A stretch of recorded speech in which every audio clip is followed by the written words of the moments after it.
Fox Sports Radio. We are Fox Sports.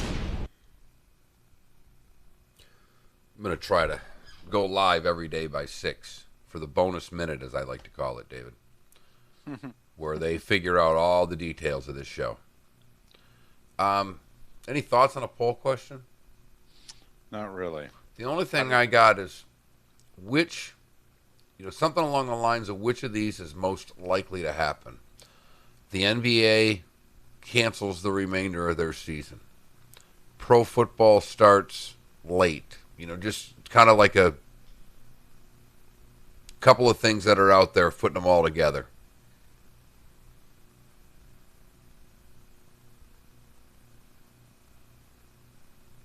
Okay. About all I got. Sounds good. Good talk. This is why people jump on early. I mean, this minute will probably increase. There's only our one way to listenership wake up in the tenfold. morning. How the heck are you? Yep, that's it. Miller. This could end the bro hug. That would be great for you because there is nobody worse at the bro hug than one David Moulton. And Moulton. I used to be. 2019, I found my bro hug group. Southwest Florida's Fox Sports Radio. All guests appear on the Goldberg Noon Abraham hotline. Goldberg-law.com. Yes! Oh, I like it! It's up to you now. It's up to you. I like it! Now, the best local sports show this town has ever heard. Here's Miller and Moulton. You're live.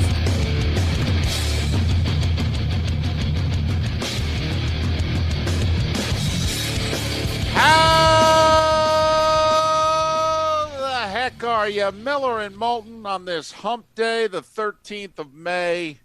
Thanks so much for being with us. Southwest Florida's Fox Sports Radio, streaming once again, foxsportsfm.com, and broadcasting live on the Miller and Moulton YouTube and Twitch TV channels. Top of the morning to you, Mark. How are you? I'm good, David. How about yourself?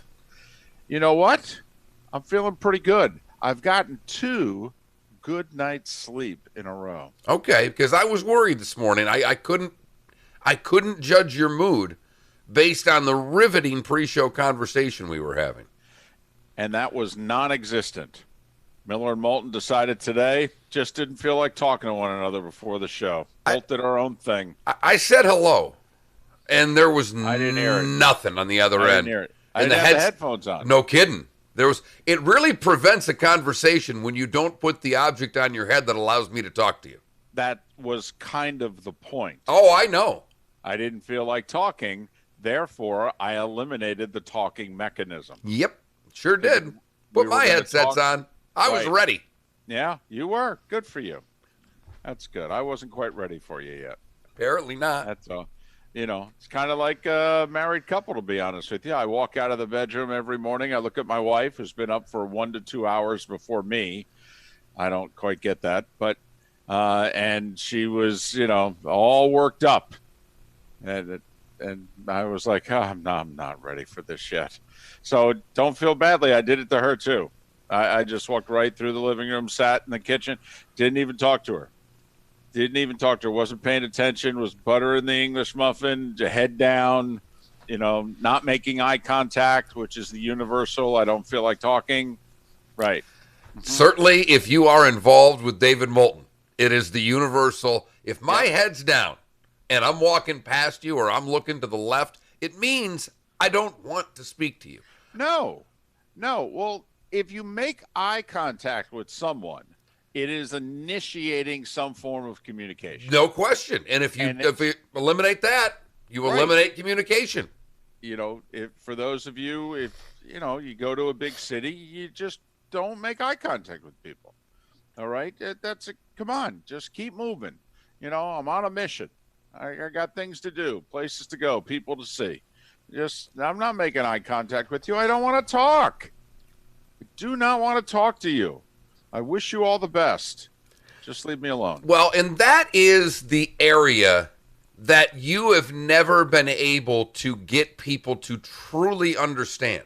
And they don't believe you, and it's not fair.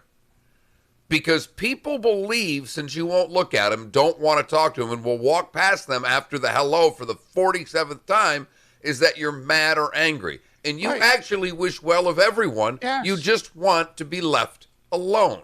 Yes, I don't feel the need to say hi to somebody more than once a day.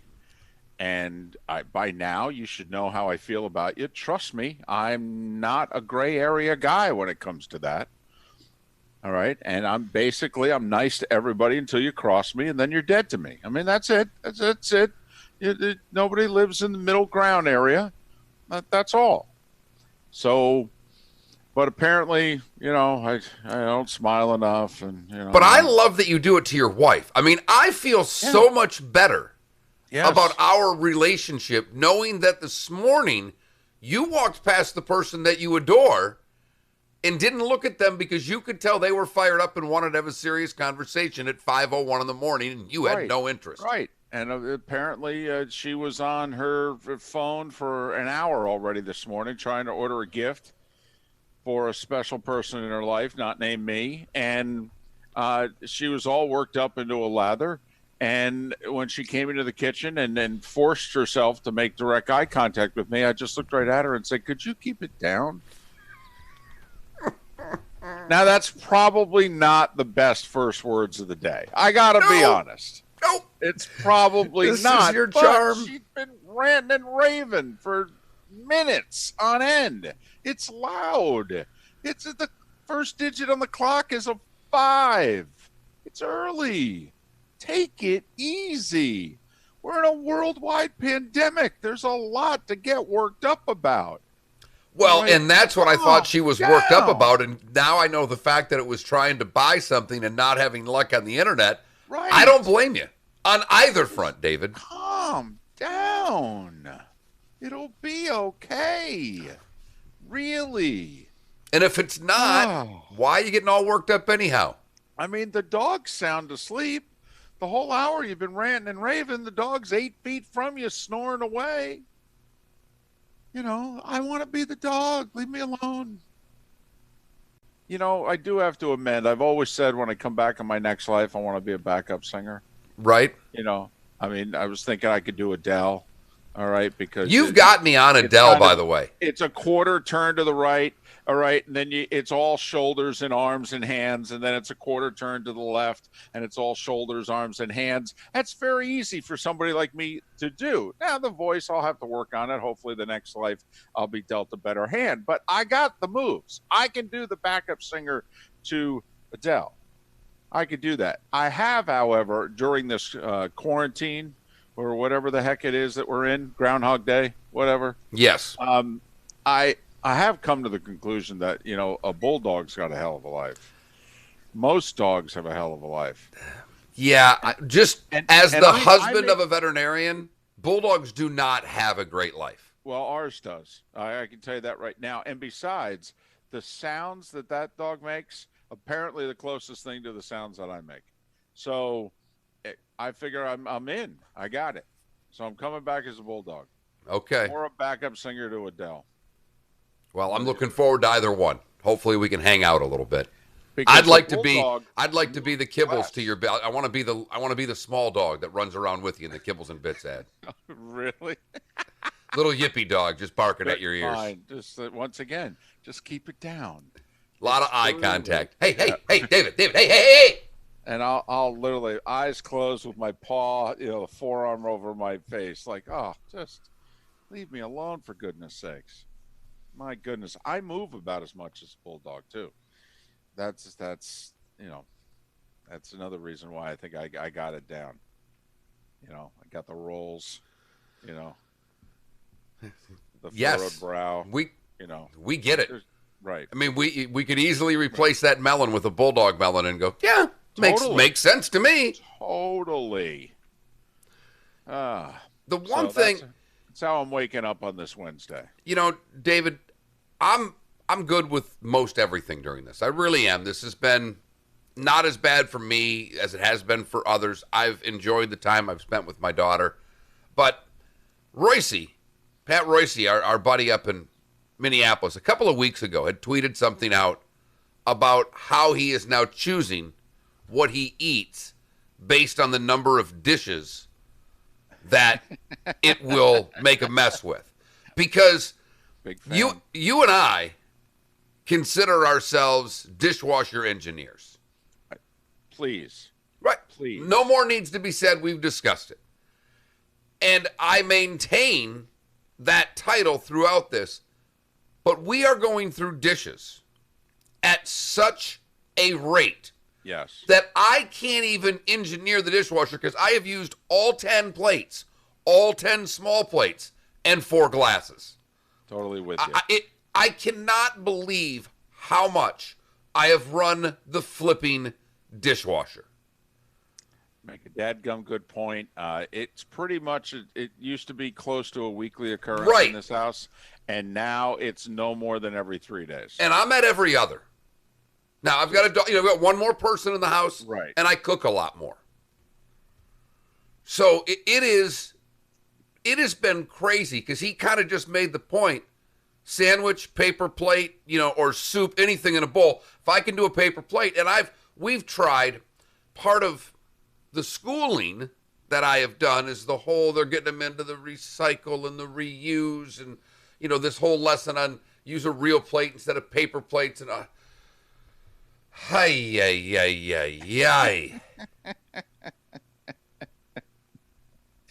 we really try to reduce the old carbon footprint. I don't get into it and talk about it on a show like this because everybody does their own thing. But I mean, Right. The wife's gone as far as to buy these reusable Ziplocs. So you have to wash them instead of throwing the plastic away. It's a good idea in theory. Okay. But the amount, on a normal day, David, I finish the show. I go down and do the breakfast dishes because there's still pans. Those don't go in the dishwasher. And I am doing 3 loads of dishes in by hand a day, and we're running that machine every other day. I feel like I've opened, I always wanted to open a little restaurant. I've done it.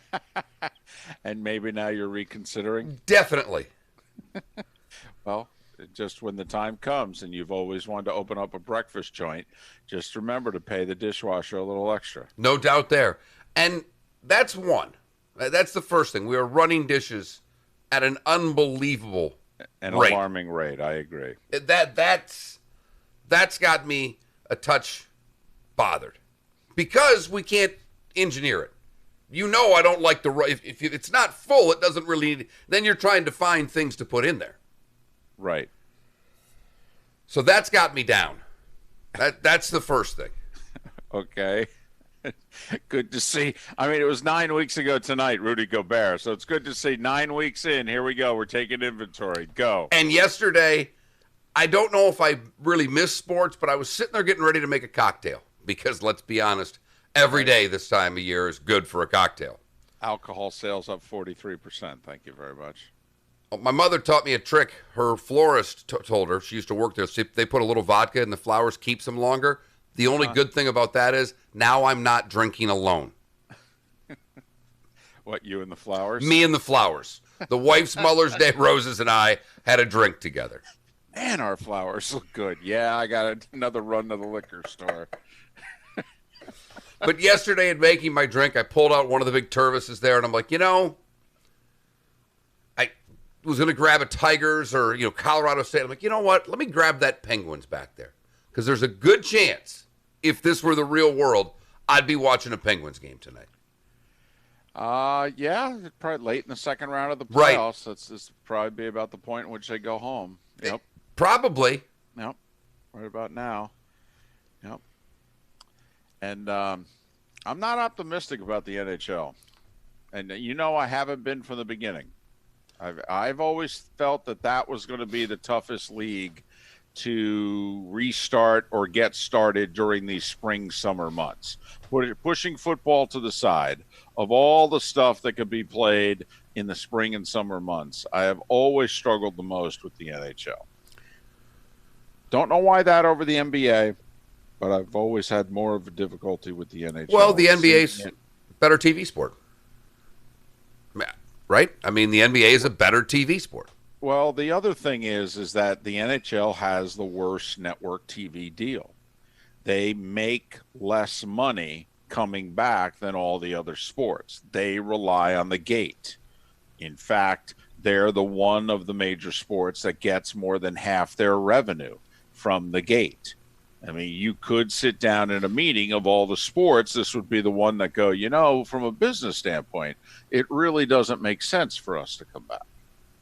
And if you want to make the argument, well, we've got to finish the season and hand out the Stanley Cup. Well, we didn't do it in 2005, and the sport actually benefited from it. So I'm not so sure that we have to do this. That's what you got me right to where I wanted to go without even having a conversation this morning, David. So we're in each other's brains, because I was thinking about basketball and hockey this morning and what we will think of those championships played with a 3.5 month delay in the season and starting perhaps in the postseason. Will these championships, whether it's this year, 10 years from now, 20 years from now, hold the weight of a normal championship, or will this just be the goofy coronavirus year? Well, I'm old enough to remember, some of the strike seasons in various sports in the 80s. And Mark, I've never heard one person hold the 1982 Super Bowl against Joe Gibbs and the Redskins. Played 9 regular season games that year. They had an expanded playoffs. They allowed 8 teams in each conference to make the playoffs. Very simple. 1 against 8, 2 against 7. That's how we did it. And then, it's very simple, straightforward. 9-game regular season, 8 teams in the playoffs in each conference. Redskins beat the Dolphins in the Super Bowl. All right. Have you ever heard a Dolphins fan talk about it was a fluke appearance in the Super Bowl? No. By them? Did you ever hear, not just a Redskins fan, have you ever heard an NFL fan, an NFL media member, a historian?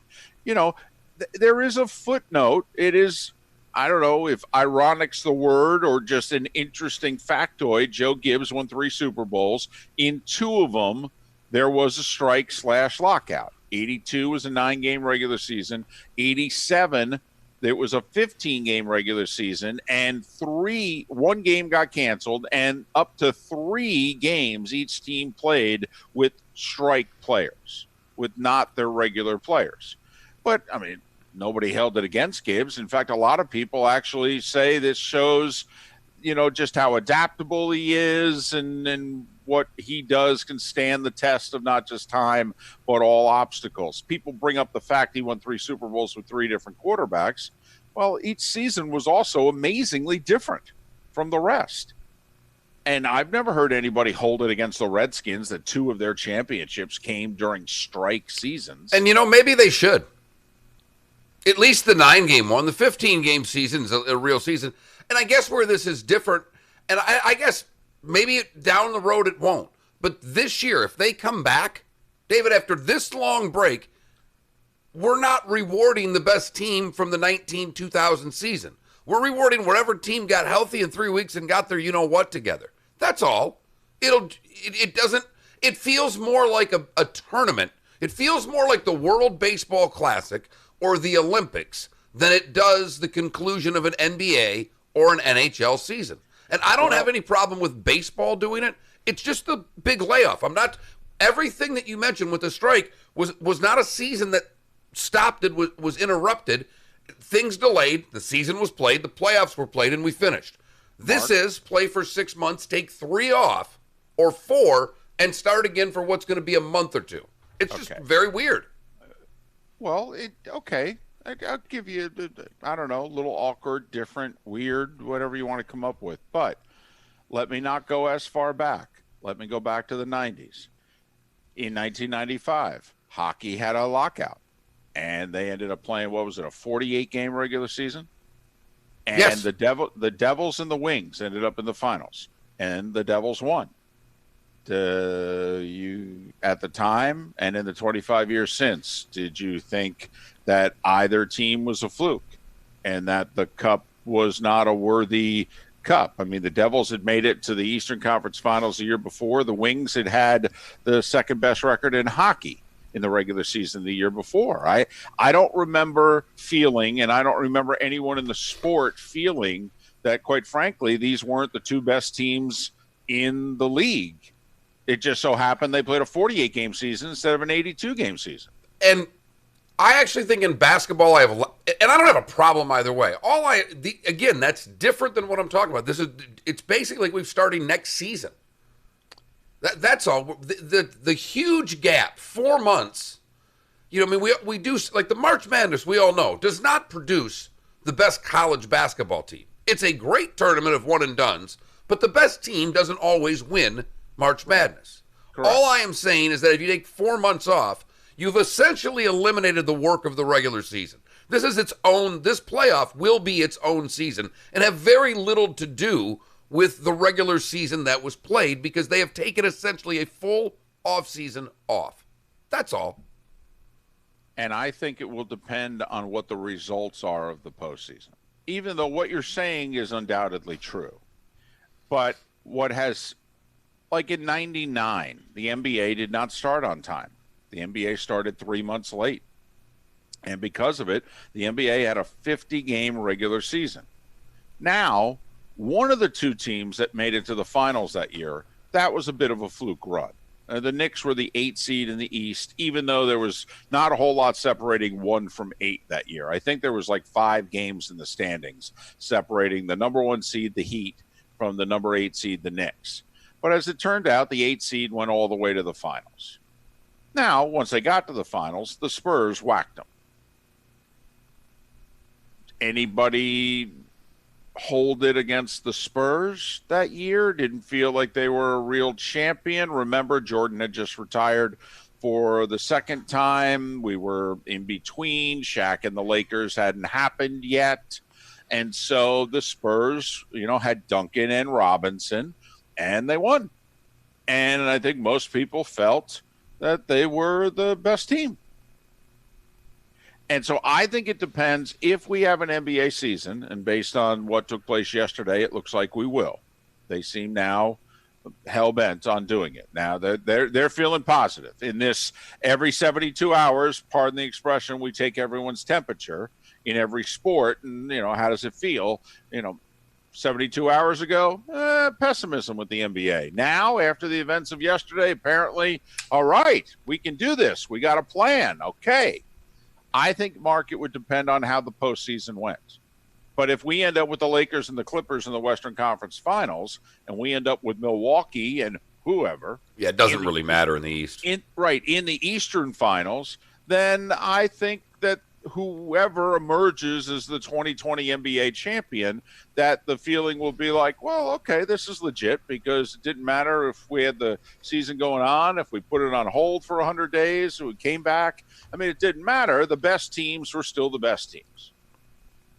Yeah, Lakers go down in the first round? Then, right.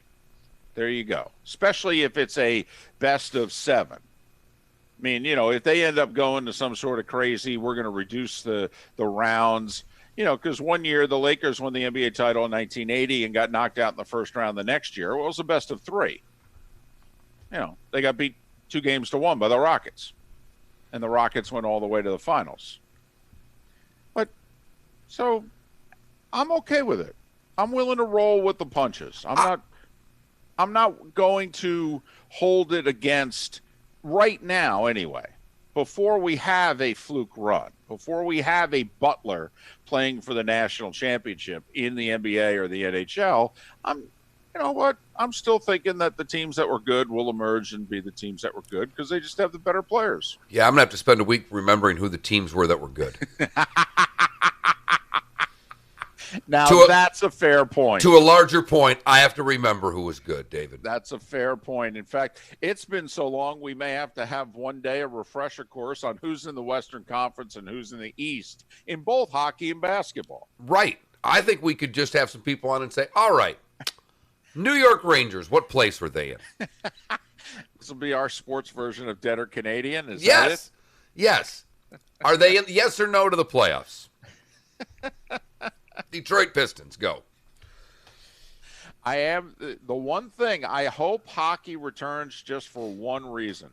I want to see how they're going to resume, because it's not like basketball. We talked about this for a while. There's clear lines of demarcation in both conferences in basketball as to who the playoff teams are and who the non-playoff teams are. That is not the case in hockey. You got 2 to 4 teams in each conference that are separated by like 2 points. And so I'm just curious as to how they're going to determine who makes the playoffs if, in fact, they don't come back and play regular season games. And that's the other interesting fact. If they're going to come back and play regular season games, well, you've got a half a dozen teams in both leagues who are like, why are you making us play? Especially in the NBA. Mark, I think they've received their checks. I think players are getting paid, I think, through Friday.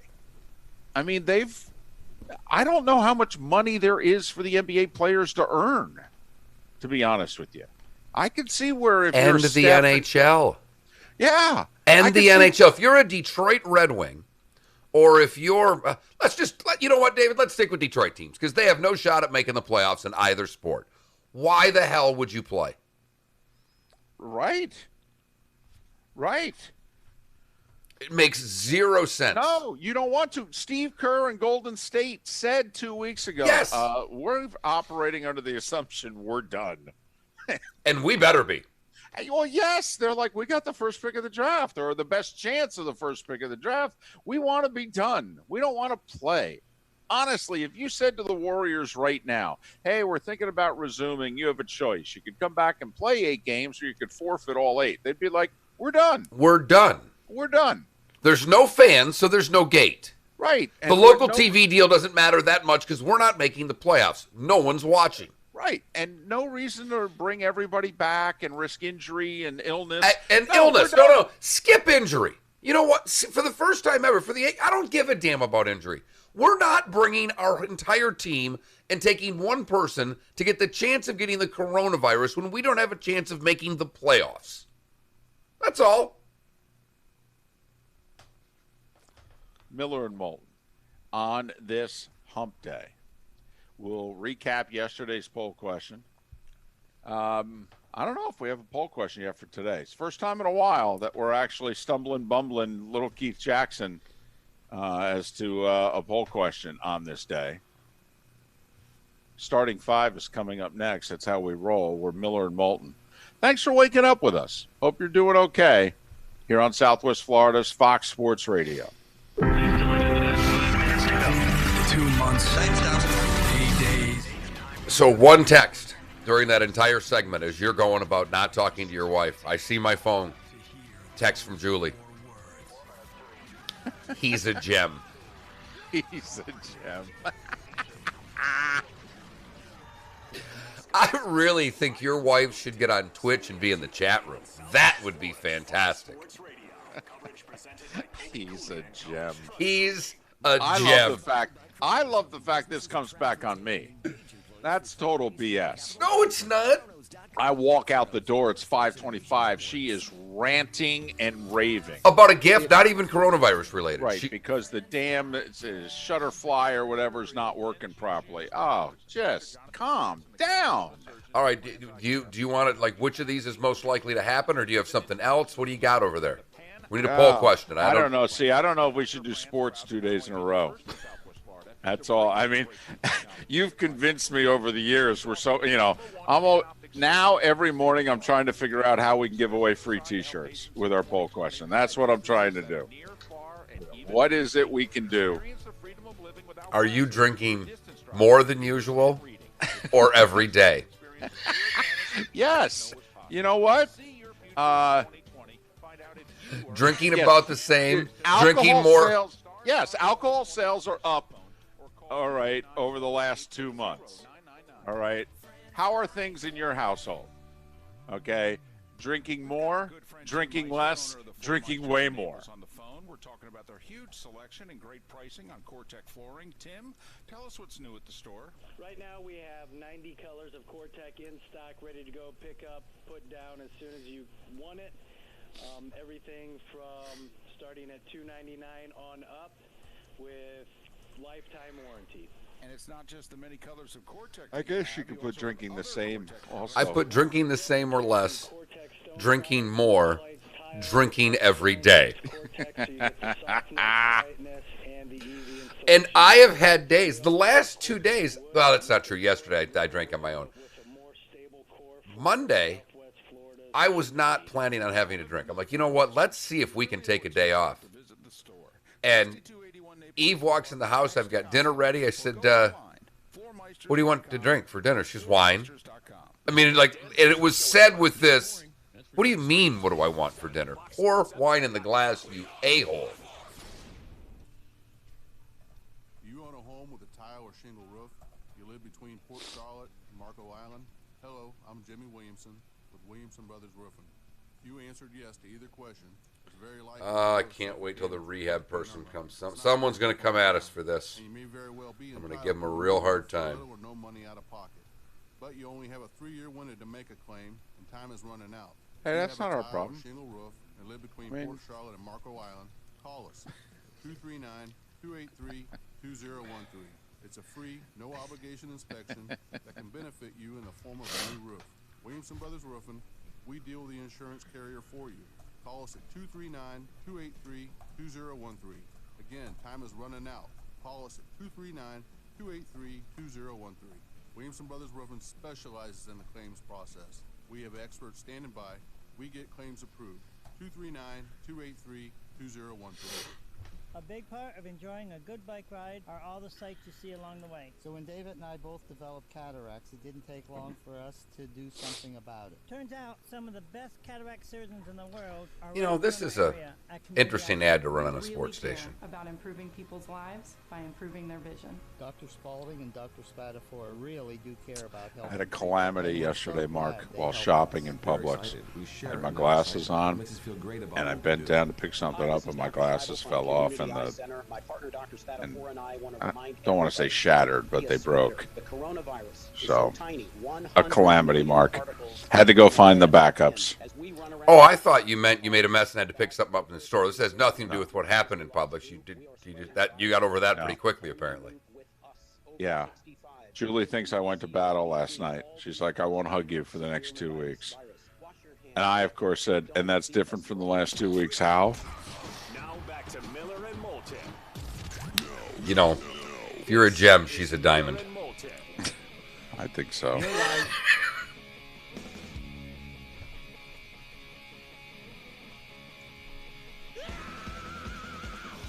Was just waiting for the scream, Mark. 28 minutes before 7 o'clock. Top of the morning to you. How the heck are you? We are Miller and Moulton, and this is Southwest Florida's Fox Sports Radio. Streaming at foxsportsfm.com and broadcasting live on the Miller and Moulton YouTube and Twitch TV channels. 479-5551 is how you can chime into the show. 479-5551. What was yesterday's poll question again? David, yesterday's poll question was one that you totally loved because it was about baseball. MLB owners want the players to take a pay cut on top of them only receiving half pay this year. Who do you side with? And overwhelmingly, our audience was on the side of the players. Wow. A first for the show. That's a historic vote. I'm stunned. I mean, I would have lost a lot of money if we would have bet on this. Man, oh, man. That's a historic vote right there. Wow. That doesn't bode well for the owners if Southwest Florida feels this way going forward. You got that right. Did you see, was it the Illinois governor came out and slammed the players yesterday? The players? Yeah. The players? Oh, yeah. For not taking a pay cut? You got it. Really? Huh. First off, why would you even wade into this conversation if you're a politician right now? Illinois Governor J.B. Pritzker slams MLB players for holding out. But they're not holding out. They haven't done a thing. They only got the proposal yesterday. What's he talking about? Holding out.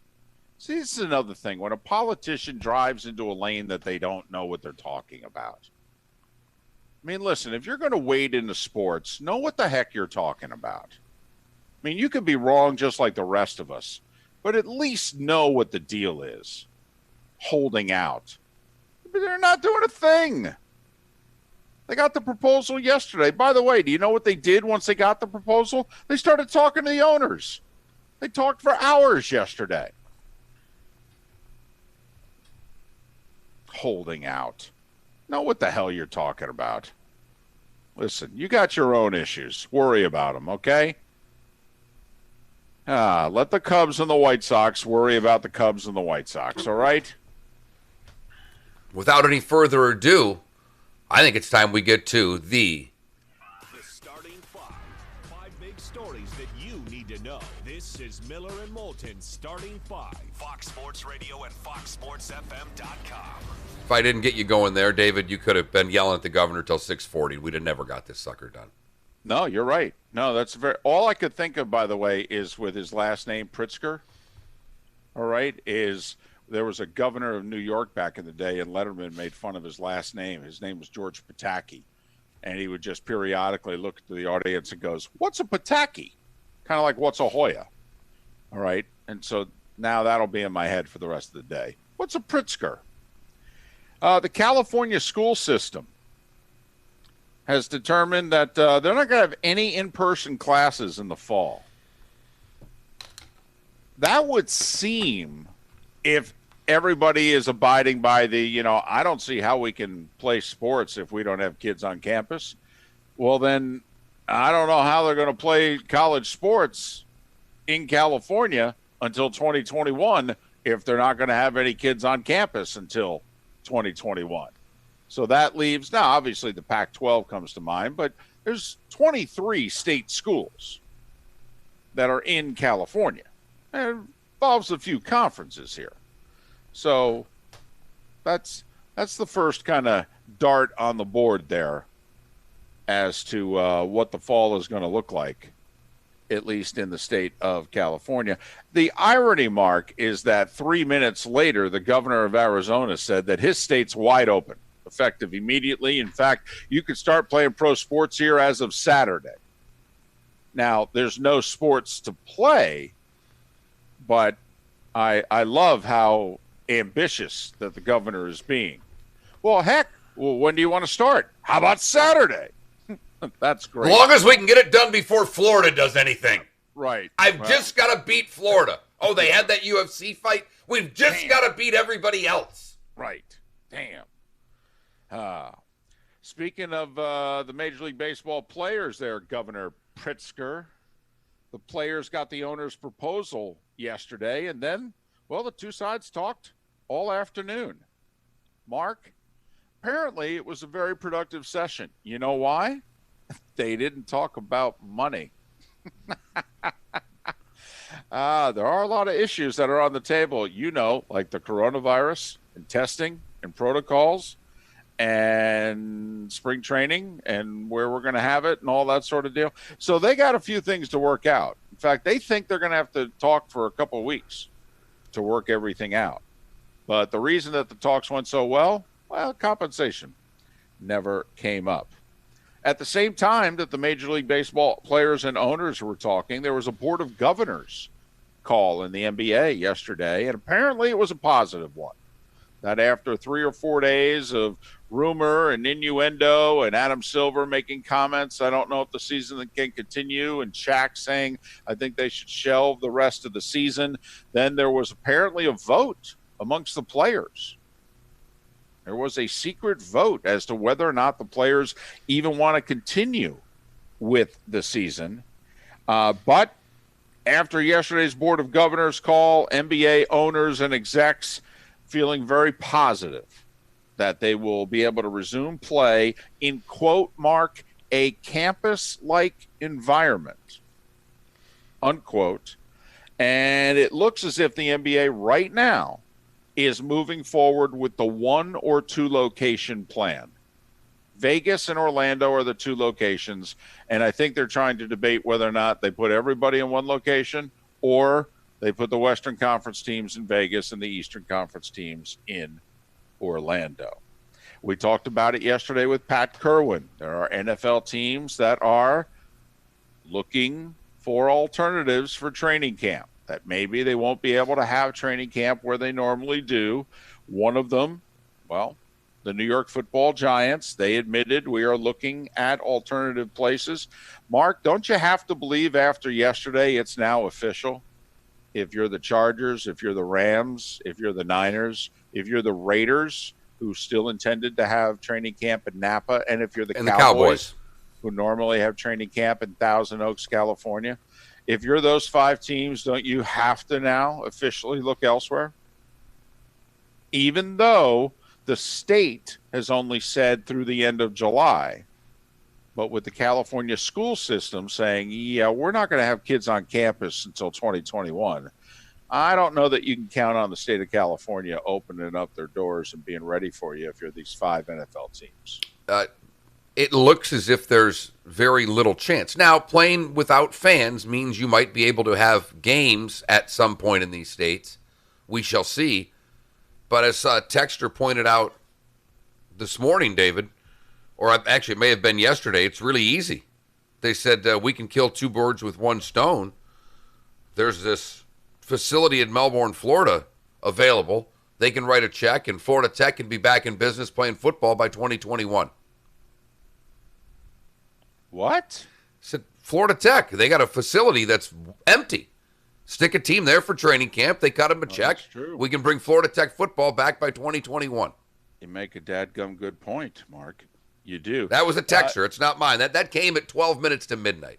I'd like to say 2 minutes to midnight so I could get a little Iron Maiden in, but I'll just do it that way. Here's the problem with that. See, they have a training facility, but they don't have a field. They were playing at a local high school, but it's a good idea. I don't know how many people saw this late yesterday, and I don't know how much discussion this is going to get, but I think it should. And Mark, we have talked about this. The MAC yesterday announced major changes to many sports, beginning with the men's and women's basketball schedules. They've now decided to go to a 20-game conference schedule, and they're also shortening their conference tournaments. I believe the MAC has 11, 12 teams. Who knows anymore? I'm sorry. I should know these things, but David, it's tough with the way we jockey conferences, and it's a conference that doesn't matter anymore. That's the bad thing. It hasn't mattered in a sport in forever. What was it? Northern Illinois went to a Fiesta Bowl. What, 12, 15? You had Western Michigan with P.J. Fleck. You had Northern Illinois that got whacked, I believe, by Florida State in the Orange Bowl. You know, the Western Michigan team went to the Cotton Bowl about 3 or 4 years ago. You know, they've had a couple runs here where, you know, about every 6 or so years they have a really good team that gets some national attention. But they've decided to go to a 20-game conference schedule in basketball, and they've also reduced the conference tournament to just 8 teams. Also, they used to have opening round games on campus sites. That have been eliminated now going forward. Mark, are you ready for this? Conference tournaments in the MAC have now been canceled in field hockey, men's and women's soccer, men's and women's tennis, women's lacrosse, softball, and baseball. And softball and baseball have also reduced their seasons. The MAC has decided that baseball and softball teams will only play 30 regular season games. To give you an idea, an average college baseball season is about 55 games. And they've basically said, no, we're going to play about half. And then they've streamlined 7 other sports championships. And we have wondered this for a while. But long before coronavirus, we have wondered, are you sure that in the quote-unquote Olympic sports that teams shouldn't, I don't know, leave their conferences even and be able to form their own thing just for costs? We've thought forever that it makes zero sense in the non-revenue sports that even if the big 3 want to get out and do their own thing, fine. But there's enough with UCF, USF, the A-Sun teams, the traditionally black colleges, that there's enough schools in the state of Florida that you could put together a conference for everything not named football and basketball. And the baseball conference, for the record, would be as good as any in the country. I mean, in the state of Florida, and I know UCF and USF would be like, hey, we're too good for this. And you know what? Fine. And if you guys want to stay in the American and do your thing, but just imagine for a second that the big three stay in their two conferences because of the revenue that their conference networks have. Right. Right. But imagine a Florida conference in the Olympic sports of UCF, USF, FIU, FAU, the 4A Sun schools, FGCU, Stetson, Jacksonville, North Florida, and then the two historically black colleges. I mean, that's a 10-team conference in all these other sports. Cut down on travel. In most sports, they're all good. I actually think it's time for the historically black colleges to actually be brought. We should, all be in one fold. I know money is more of an issue there and it's complicated, but I don't know. Maybe this is something that does genuinely come out of the coronavirus going forward, whether it happens in Florida or not. Maybe it'll happen in other parts of the country in which they just decide, you know what, this doesn't make any sense. We should not be traveling 1,400 miles to play a volleyball match. You just shouldn't do it. There are 12 teams in the MAC. They haven't been – there was a time that the MAC would send 3 teams to the NCAA basketball tournament nearly every year. MAC used to play basketball when cities like Detroit had, 10, 15 Class A high schools. They don't anymore. 80s and 90s into the early 2000s, MAC basketball was tremendous. Terrific. And what's good now? Well, conferences that have teams in Texas and in Florida because the population is just flat out shifted. So how many teams now are they doing in their hoop tournament? Did you say? They reduced it to 8. They've reduced. See, I believe everybody got in it before. I think like the first 4 got buys, and then I think 5 played 12, and they hosted them, and you had the 4 on-campus games, and then, I don't know if they still – because they always end up in Cleveland. I know the conference – I know the semis and the finals are always in Cleveland, but I think they played on campus before that. And so the MAC yesterday, clearly for money. I mean, clearly the MAC is cutting costs here. But they have changed 9. First off, they've eliminated conference tournaments in 8 sports. And they changed how they're going to do men's and women's basketball. And then they streamlined 7 other sports. And remember, the MAC's got 24 sports. So I think the MAC is the first of what will be a half dozen conferences that make major changes over the next few months. And at 13 minutes before the hour, that mark is... The starting 5 big stories that you need to know. This is Miller and Moulton starting 5. Fox Sports Radio and FoxSportsFM.com. When we come back, we'll give you our poll question for this day. Seth Everett will join us in a little more than an hour and a half. That'll get you riled up. You'll all be like my wife was this morning. Fired up. Maybe we should. Ready to go. We should let those two interview each other for that segment. Man, oh, man. We'd all be hiding in the closet with a mask on. I took my wife to the bank yesterday morning. You would have thought I held her hostage. My goodness. And, of course, it's not like we went in the bank. Went in the drive-thru. She just want to come along for the ride? Just sitting in the passenger seat. She felt she was getting too close to the COVID. Just sitting in the passenger seat at the bank drive-thru.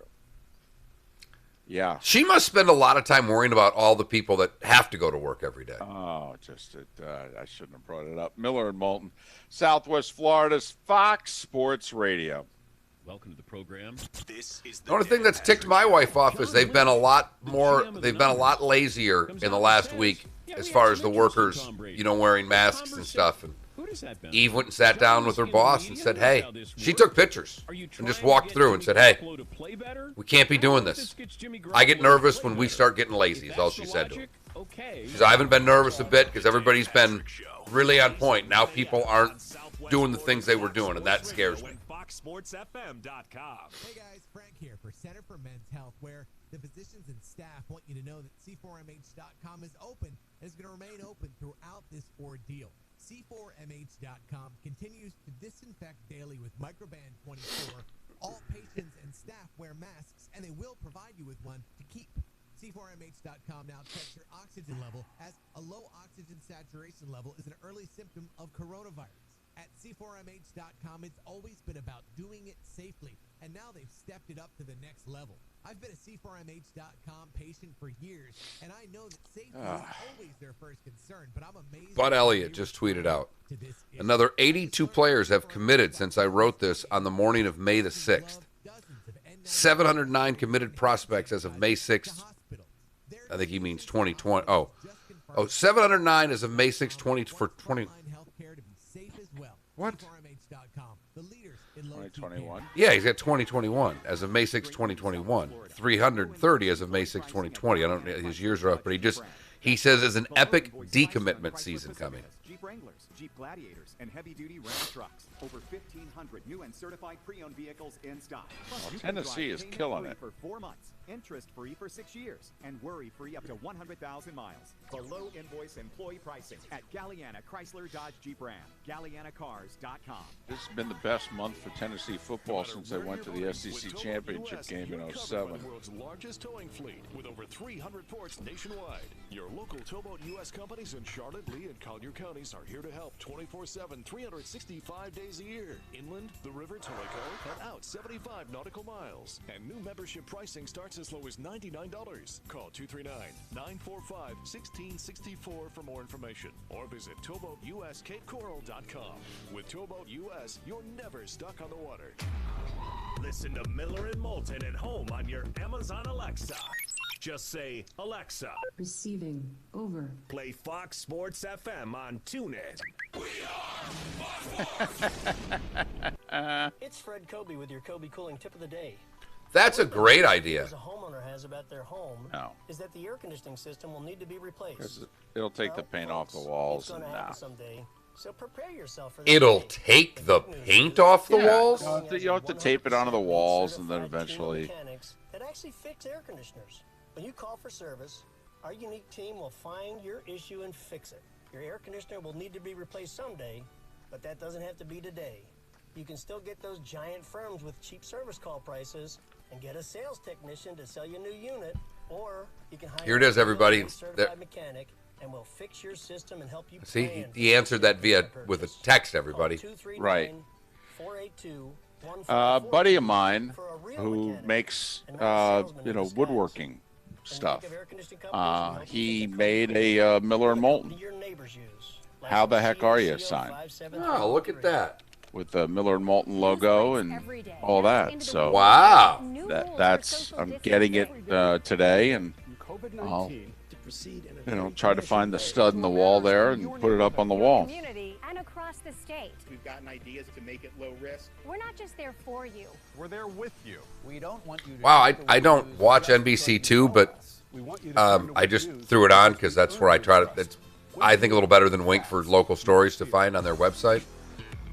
Their weather guy looks like Jared Kushner. All right, now we're getting somewhere.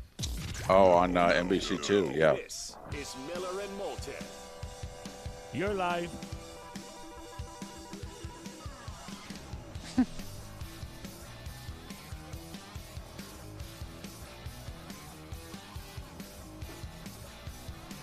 Well, apparently I have to do something with my backdrop, i.e., I don't have much of one. For those that are watching on the Miller and Moulton YouTube and Twitch TV channels. What happened to the Fox Sports sweater? I got rid of it. That had been the chair covering. I've kind of grown used to that. Yeah, I got rid of it because somebody made fun of it. No one made fun of it. Yeah, they said it looked like a robe. They made fun of you. I got rid of it. Yeah. Oh, okay. So, I got rid of it. A couple of the ideas that came up during the break is they want... See, I have a little bookshelf behind me. Very much the modern ESPN backdrop look. Yes, the fake studio look. Right, but this is a real bookshelf. I mean, this is actually it's a hideaway bed. And I've got George the Animal Steel, a figurine that my cousin gave me, a Swampy, an old bottle of bourbon, some hockey pucks, Right. I can see Pink Floyd, The Wall in the background. There's a little paraphernalia if you look hard enough. And David has a blank wall. And it was suggested by a listener that if kids send artwork, would David put it up? And apparently that will take the paint off the walls if he has to tape it. And God forbid. It's a cute idea. When's the last time you painted that room? Hang on, let me rephrase that question. Has that room been painted since you purchased the house? Yes, absolutely. It was 9 years ago. 9 years ago. Yeah, then I'd say put the pictures up because you might be due for a paint job in there. I probably am. But that was the reason behind it, is that we could not, we didn't want to take the paint off. But David has a surprise. Well, he told the Twitch audience he's got some artwork coming back there. But someone did say sell the space, $100 per 8x12. And I am all for that. Let me explain something to you. I'll put it on the roof of my house if the HOA doesn't say anything. There is not a damn thing around here that's not for sale right now. Do not kid yourself. Moulton, Miller, for sale. Do you remember when fighters, we went through the phase, the early days of the .coms, in which they would walk into the ring and they'd have a website in black on their back? Yes.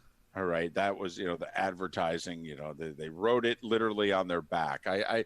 I feel as if that's what I need to do with the wall behind me. Just like every day have a new sponsor. Well, I did put a for sale sign on David's mic flag a while back when he was here because he really is jealous of the Mercedes-Benz man cave. And I really believe that we should have, if Dan Patrick has the Mercedes-Benz man cave, are we the AMC Pacer man cave? Come on. The Chevy Vega? Come on, don't you at least have to be a car that's in business? I mean, we're still in business. We're a used car, though. Oh, please. We're definitely a used car. But, I mean, we should probably get a used car lot then as a sponsor. Well, Tracing Motors had been a long-time sponsor. They're a nice little boutique. That's true. Used Not car that far lot from me, right? So that kind of works. All right, poll question for today. You're drinking a lot based on alcohol sales in the state of Florida. So alcohol sales are way up. How's it going in your house? Drinking the same or less is actually winning right now. Drinking more and drinking every day are the other two choices. All right, same or less, more, or every darn day. Those are your three choices. That Mark Miller, the David Moulton on Twitter, or millerandmoulton.com. All right. Yeah. I'll even retweet it. I've it's really bad to the point when my wife and I just split a bottle of wine, I consider that not drinking a whole hell of a lot. That's just what we call around here Tuesday. Miller and Moulton, Seth Everett, still to come. Thanks so much for listening to Fox Sports Radio. We've got our good friend Tim Meister, owner of the Florida. So Albar, on the phone. the original Florida Everblades open.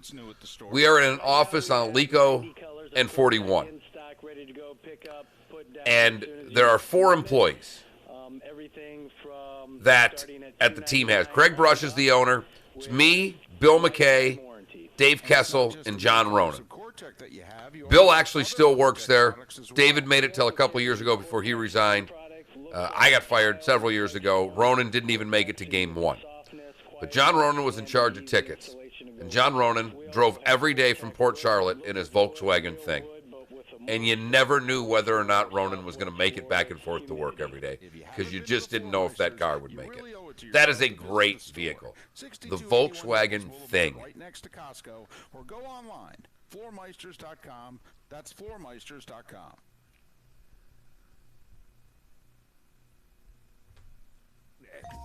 LeBron has shown his greatness.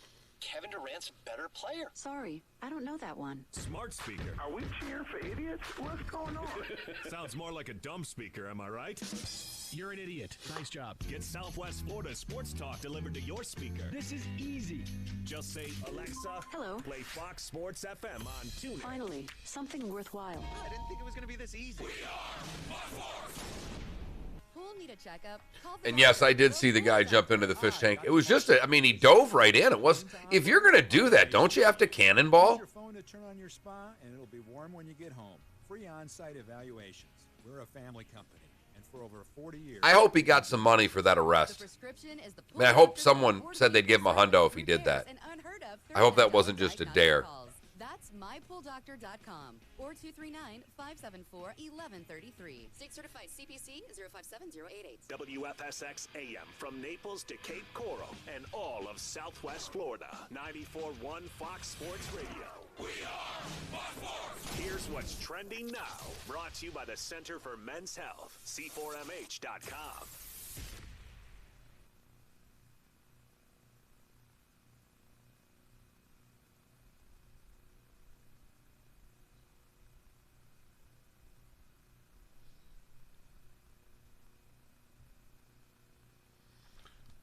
David, we could do a good, bad, and ugly, or a bad and ugly every hour with what's going on just in the state of Florida.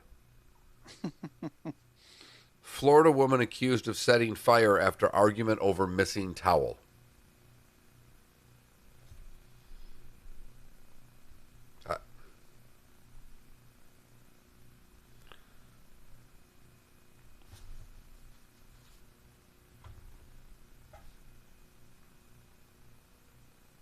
Reported alien sightings jump in Florida following release of Pentagon UFO. Of course There's only one way to wake up in the morning. How the heck are you? Yep, that's it. Miller. This could end the bro hug. That would be great for you because there is nobody worse at the bro hug than one David Moulton. And Moulton. I used to be. 2019, I found my bro hug crew. Southwest Florida's Fox Sports Radio. All guests appear on the Goldberg Noon Abraham hotline. Goldberg-law.com. Oh, I like it. It's up to you now. It's up to you. I like it. Now, the best local sports show this town has ever heard. Here's Miller and Moulton. You're live.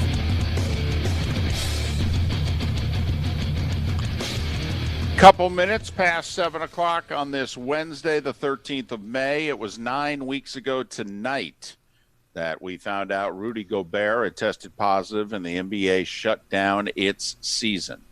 9 weeks ago tonight.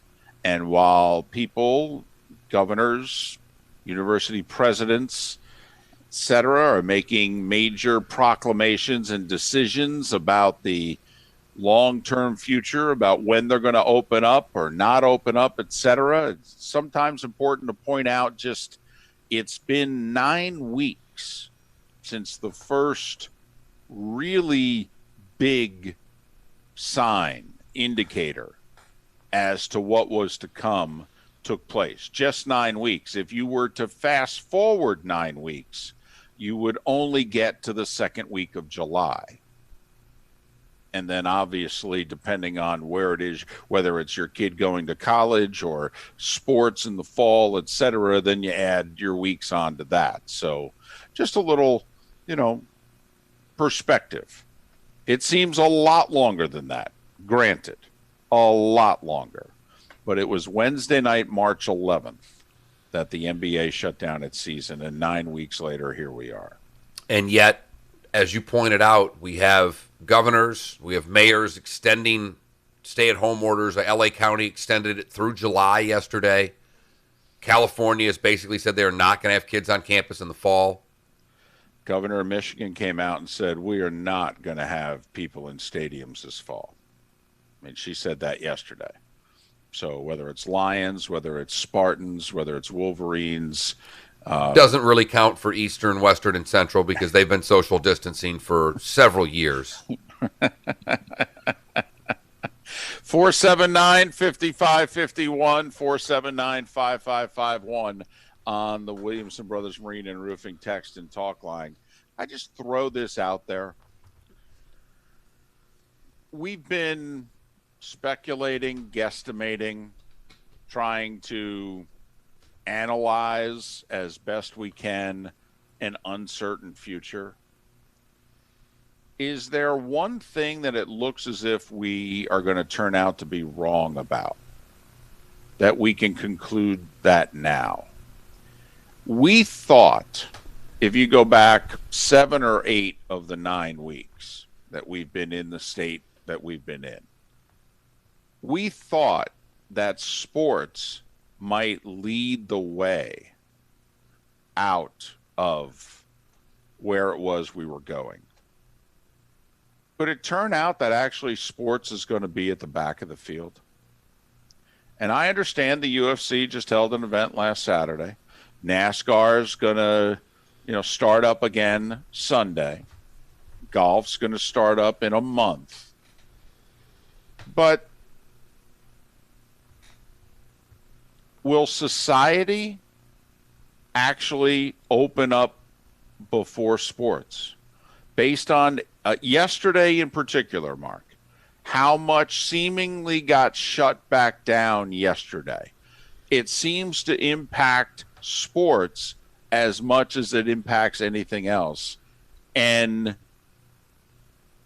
we thought sports was going to lead our way out of the wilderness, and I'm wondering if actually many people are going to emerge from the wilderness, to use that analogy, and be going, okay, where's our sports? Come on now, where's our sports? I'm not exactly sure there, David. What I think governors and other people are worried about with sports is that if you look back, and as you mentioned, it's been 9 weeks since the sports world shut down, and that shutdown largely shut down this country. If it was not for the NBA shutting down, I don't know how much longer it would have taken our country to begin shutting down. They were certainly the reason that things happened as quickly as they did. The sports world led the charge in this country. No ifs, ands, or buts about it. Right. Whichever sports league would have had the first player to test positive, if it wasn't Rudy Gobert, would it have been someone in the NHL? But because of Rudy Gobert, the leagues all shut down, and that happened kind of before states were. I mean, the sports set precedent. The states followed.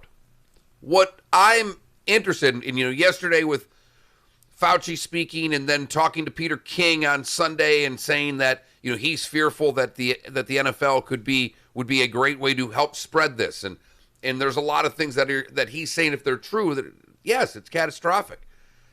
I'm more worried if sports starts too early and our outbreak number 2 becomes because we started sports too early. Well, and that's why, it's ironic that, let's go back 2 weeks, that the feeling in the sports world was getting optimistic with every day. If you go back 2 weeks, the very end of April, heading into early May, we came off of the NFL draft and that got people fired up. And then, schedules were going to get released in the next 2 weeks after the draft. And then all the sports were talking about, hey, we're going to find a way and let's get going. And golf announced what they were going to do and NASCAR announced what they were going to do. And we kind of rode a 10-plus day wave of good feeling. And then along those lines, what started happening? For better or worse, we don't know if right or wrong yet, but a lot of states started opening more and more up. And so they were kind of happening at the same time. And now, Mark, what I find interesting is that in the last however many hours, 72, what have you, states are continuing to open more and more up. And the stop signs, or at the very least, really big yield signs, are being waved in the sports world. At the same time that every day, seemingly, another state opens up a little more, and then a little more, and a little more. Well, we all know which states are opening and which are not, and for the most part, how these states are lined up with governors politically. And it seems to be going right down red and blue lines right now of what's open and what's not. And more than likely will continue that way. I'm wondering if these leagues are so hell-bent on playing that they're going to play. I don't think sports, to answer your original question, David, I do not think sports will be at the tail end. Only because the demand is greater for them than many more things that we have out there. More people would rather say, hey, give me my sports back instead of giving me a nightclub open. And it's also, I think, a smart testing environment. I mean, if we're going to open up somewhere, we got a controlled group right there that we can see. And we all know the players think they're bulletproof, and we'll jump right into that controlled group. 479-5551, 479-5551. The prevailing thought, I think, amongst many of us, not obviously all. I mean, we can't all agree on what day of the week it is anymore. But also because over the course of the last 9 weeks, I feel as if some of us have lost track as to what day it is. I feel, Mark, that I tell everyone what day of the week it is. Like today is Wednesday, May 13th. I feel I'm doing that as a public service because if ever you've lost track of the days, now would be that time. But 479-5551, 479-5551, with every day that goes by, are you getting more optimistic or less optimistic about the sports world opening up? And I will say 2 weeks ago, 3 weeks ago, I sensed a lot more optimism than I am sensing now. Now, you brought up the fact that, and once again, we're not getting political, but the major metropolitan areas are the ones that have the most problems with the coronavirus. Major metropolitan areas have voted one way for a long time in this country. So it turns out that, we've got a lot of Democratic leaders who are in charge of those areas, and then they're operating one way, whereas in the rest of the country, you have more Republican leaders and you have less problems. And so therefore they are operating in a different way. So, as fate would have it, even the coronavirus can't avoid what has become of this country. But in theory, you can move from certain areas to other areas and play your sports.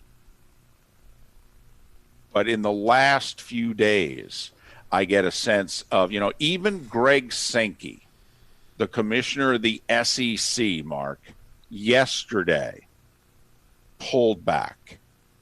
The same guy who 3 weeks earlier on the very same radio show, the Paul Feinbaum show, 3 weeks ago was like, hey, we're going to do our own thing. We're going to make our own decisions. We're going to do our own thing. And we don't all have to be in agreement that basically one league can do one thing and another league can do other. And, just damn near it's every man for itself. That's what he said 3 weeks ago on the Feinbaum show. Yesterday, on the very same show, the very same guy talked about all of us needing to be in alignment. Well, which is it, dude? Well, I think it's alignment as long as they can play, because just yesterday, David, Mike Bone, the AD at USC, tweeted out, I enjoy regular conversations with Greg Byrne, who's the AD at Alabama. We have every intention of playing our game against Alabama. I'd like to remind all our fans it's an uncertain time and there will be much disinformation. We will continue to explore every model for the 2020 football season. Byrne, the AD from Alabama, retweeted that this morning at about 10 minutes ago and said, like I told Cecil Hurt yesterday, our plan is to play USC. Thanks for the tweet, Mike. And, of course, Roll Tide. Right. Now, the reason that the USC AD felt the need to send out that tweet was because Colin Cowherd took to Twitter to say, I've got two really good sources who are telling me that, the USC-Bama game ain't happening. But I'm, with the governor of California and the mayor of Los Angeles making announcements like this, now that's a neutral site game. Where are they playing that in I think it's Texas, Jerez World, right?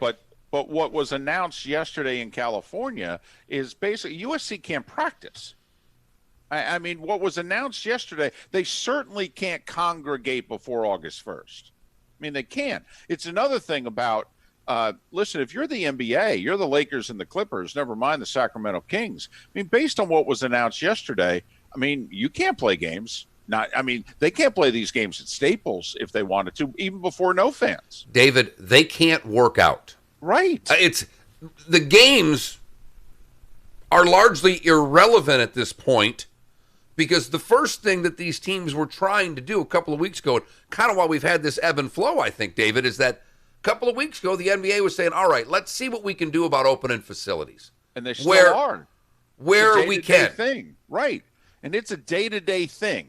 I think like 2/3 of the league now has it so that the teams could show up at the team facilities if they are so inclined to do so. And the first thing that was said when that came out is, well, what about teams that can't work out at their facilities? And what about if a player's by another team's facility? Could he go work out with that?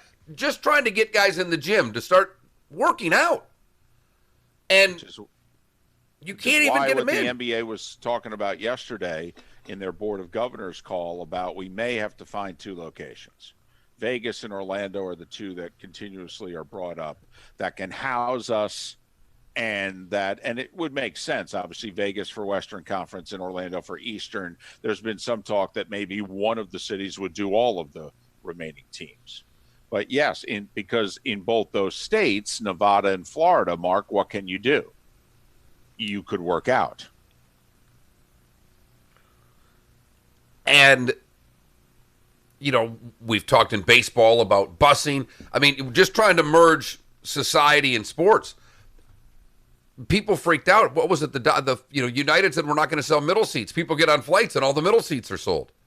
So we're not having crowds anywhere anytime soon, but we've just got to get these players to where they can work out. And I don't know how can you have a fair playing field if you only can get 2/3 of the teams to work out?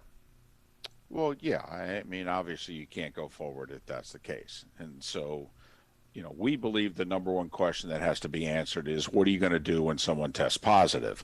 But pretty high up there in terms of the top 10 things that you need to answer is you've got to be able to get everybody so that they're on equal footing. Whatever that equal footing is, they all have to be able, the same training, the same everything. And I would love, because you've asked this before with the NBA and the NHL, and you think players have gone home, I would love someone to just give me the data that says there are X number of players in the NBA. They are 94% in the United States, right now. I don't mean where they live, where they call home, but where is everybody right now? How difficult is it going to be to get all the players in 2 places? That's my very first question. We've talked about how we're going to test them, what we're going to do when someone tests positive. How are we going to get them to points A and B? Where are they? And I could be wrong, but my thought is that a lot of the international hockey players left. And I've thought that none of them did. Okay. Because I just was of the assumption that when they shut the season down that the players thought it was going to be for a week or 2, not for 5 months. So that they didn't go anywhere thinking that we're going to start up here again quickly. 479-5551, 479-5551. Are you feeling as optimistic today as you were a week or 2 ago? And I wondered, based on what certain governors and certain school systems have said in the last 48 hours, whether or not sports, instead of leading us out of the wilderness, may actually be at the back of the pack. And that what those a couple months ago were speculating that, hey, all of this stuff may get pushed back to 2021. And listen, Mark, sometimes I'm an all or nothing guy, but there is a part of me that thinks, listen, if football can't start up, see, for me, college football, I don't know how you start up in mid-October. That I don't get. To me, either you're playing when you're supposed to be playing or you're putting it off till January. I don't quite understand the and I know you could argue it and say, well, they're not ready to return to campus in July or August, but by September we'll let them return and start working out, and that's why the season will start in October. I got it, but there's a lot that's involved with that, i.e. the television networks, which is where the real money is. But I do think if you started October 1 or whatever the first Saturday in October is, David, I think you could get away with it. I think. I understand your point completely. I think mid-October for college football is way too late. but end of September, early October, and essentially the regular season's ending around Christmas time, I think that could be done. Much later than that, taking the season to 2021 while we're in Florida and go, well, that's not a problem. Hey, we all watch Michigan and Ohio State and go, yeah, that's great in the cold. You know what's not? Indiana against Northwestern. For every great game, there are 10 duds. And that doesn't even get us in to the max of the world where no one will go to games in mid-December. They will not. And I know TV's the big money, but we've talked about this at length. The gate's pretty darn important to some of these schools as well. So I'm with you that there's only so long they have for college football. 479-5551. I am every day getting to the conclusion that there are going to be little to no fans at these games during the year 2020. I don't think many tickets are going to be sold. No, and I kind of laughed. I think the tickets that are out there could be at a premium. If they just work with me, we're going to go to 25 to 33% of capacity. There's enough people out there that are willing to assume the risk to go see these games in that type of atmosphere. Oh, there's no doubt that there will be people that will be more than happy to pay and go if they're amongst the 10,000 in a 70,000 seat stadium. Absolutely. But I just, as every day that goes by, when I'm hearing more and more about the lengths that the networks are going to broadcast these sporting events and how few people as possible they want on site, at least as of this moment in time, I'm then trying to go, but it's okay, you're going to willfully sell 15,000 seats when you don't even necessarily want the broadcasters in the booth? I mean, the two don't seem to go together, if you know what I mean. And I do feel badly for certain teams in certain moments in time. I mean, think about it. The Chiefs win their first Super Bowl in 50 years, and imagine playing a season without any fans. I mean, do you even hoist the flag, if you know what I mean? Do you know, and listen, in the grand scheme of things, this is nothing, I know, but, the Washington Nationals have even announced, hey, when we return, it's probably not going to be in front of fans, and we're not even going to, we're not going to do much about winning the 2019 World Series. We're going to wait until we can do it in a packed stadium. David, if I can sum this up for you a lot more quickly, and I think put it the right way, the Astros are not going to get what's coming to them. Boy, did you say that right. Man, forget all the positives. The Astros aren't getting what they truly deserve to be getting this, and the Astros get the ultimate get out of jail free card, and all of the teams who won championships from the majors to the minors to the high schools get bubkas. Do you think maybe baseball could pass a rule will allow like 100 fans at Astros games, but you all have to bring a garbage can? They should. And a vuvuzela.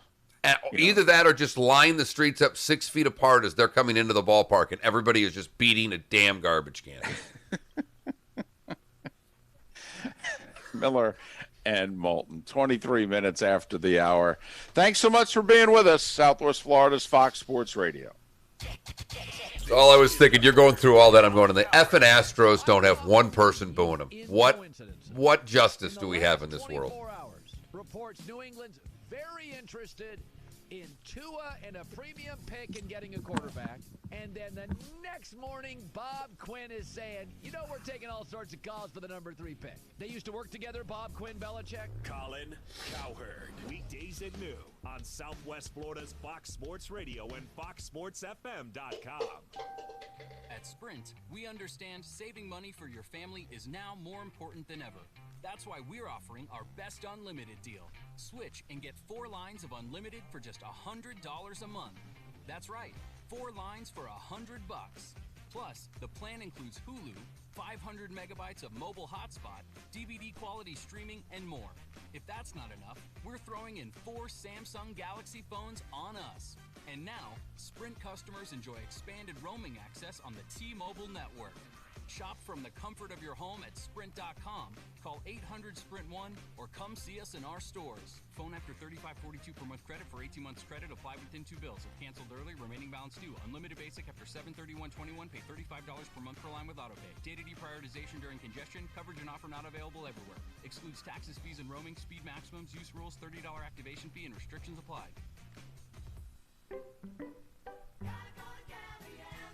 Great news, Southwest Florida. Below invoice employee pricing at Galliana Chrysler Dodge Jeep Ram.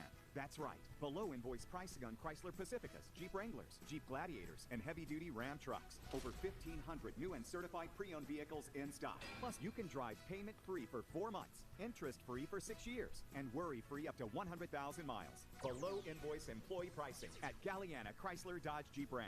GallianaCars.com. No matter where you're boating, with Towboat US, you're covered by the world's largest towing fleet with over 300 ports nationwide. Your local Towboat US companies in Charlotte, Lee, and Collier counties are here to help 24/7, 365 days a year. Inland, the river to Lake O, and out 75 nautical miles. And new membership pricing starts as low as $99. Call 239-945-1664 for more information, or visit towboatuscapecoral.com.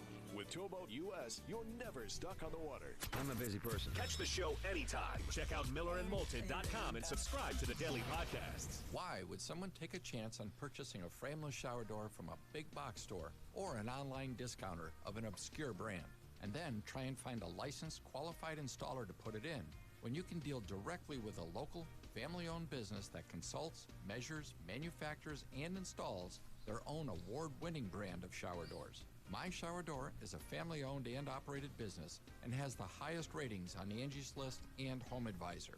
Want to see more? Go to myshowerdor.com. Pool need a checkup? Call the doctor, the Pool Doctor. Hi, Dr. Mark here. Heat pumps take heat out of the air and put it in your pool. They cost less to run than gas heaters, and you won't have panels on your roof. Special pricing, rebates, and free on-site evaluations. We're a family company. And for over 40 years, we've been doing business right. The prescription is the Pool Doctor for award-winning pool service, repairs, and unheard of $39 diagnostic calls. That's mypooldoctor.com or 239-574-1133. State certified CPC 057088. This is Brian Creel. Here with my son Trace from Hey, somebody texted us the other day on Saturday. Was really ticked off because apparently Diros, the FGCU softball coach, got rid of 2 coaches via a Zoom meeting, according to this thing. Are you aware of any of this? Okay. For 90 days on new products. Creel Tractor. Dig up a great deal at Creel. Right now, get 0% financing and no payments for 90 days. Offer expires May 31st. Visit KubotaUSA.com for full disclaimer. Creel Tractor since 1972. Now back to Miller and Moulton. You got anything here? Because I got something. Good. It's Miller and Moulton. You're live.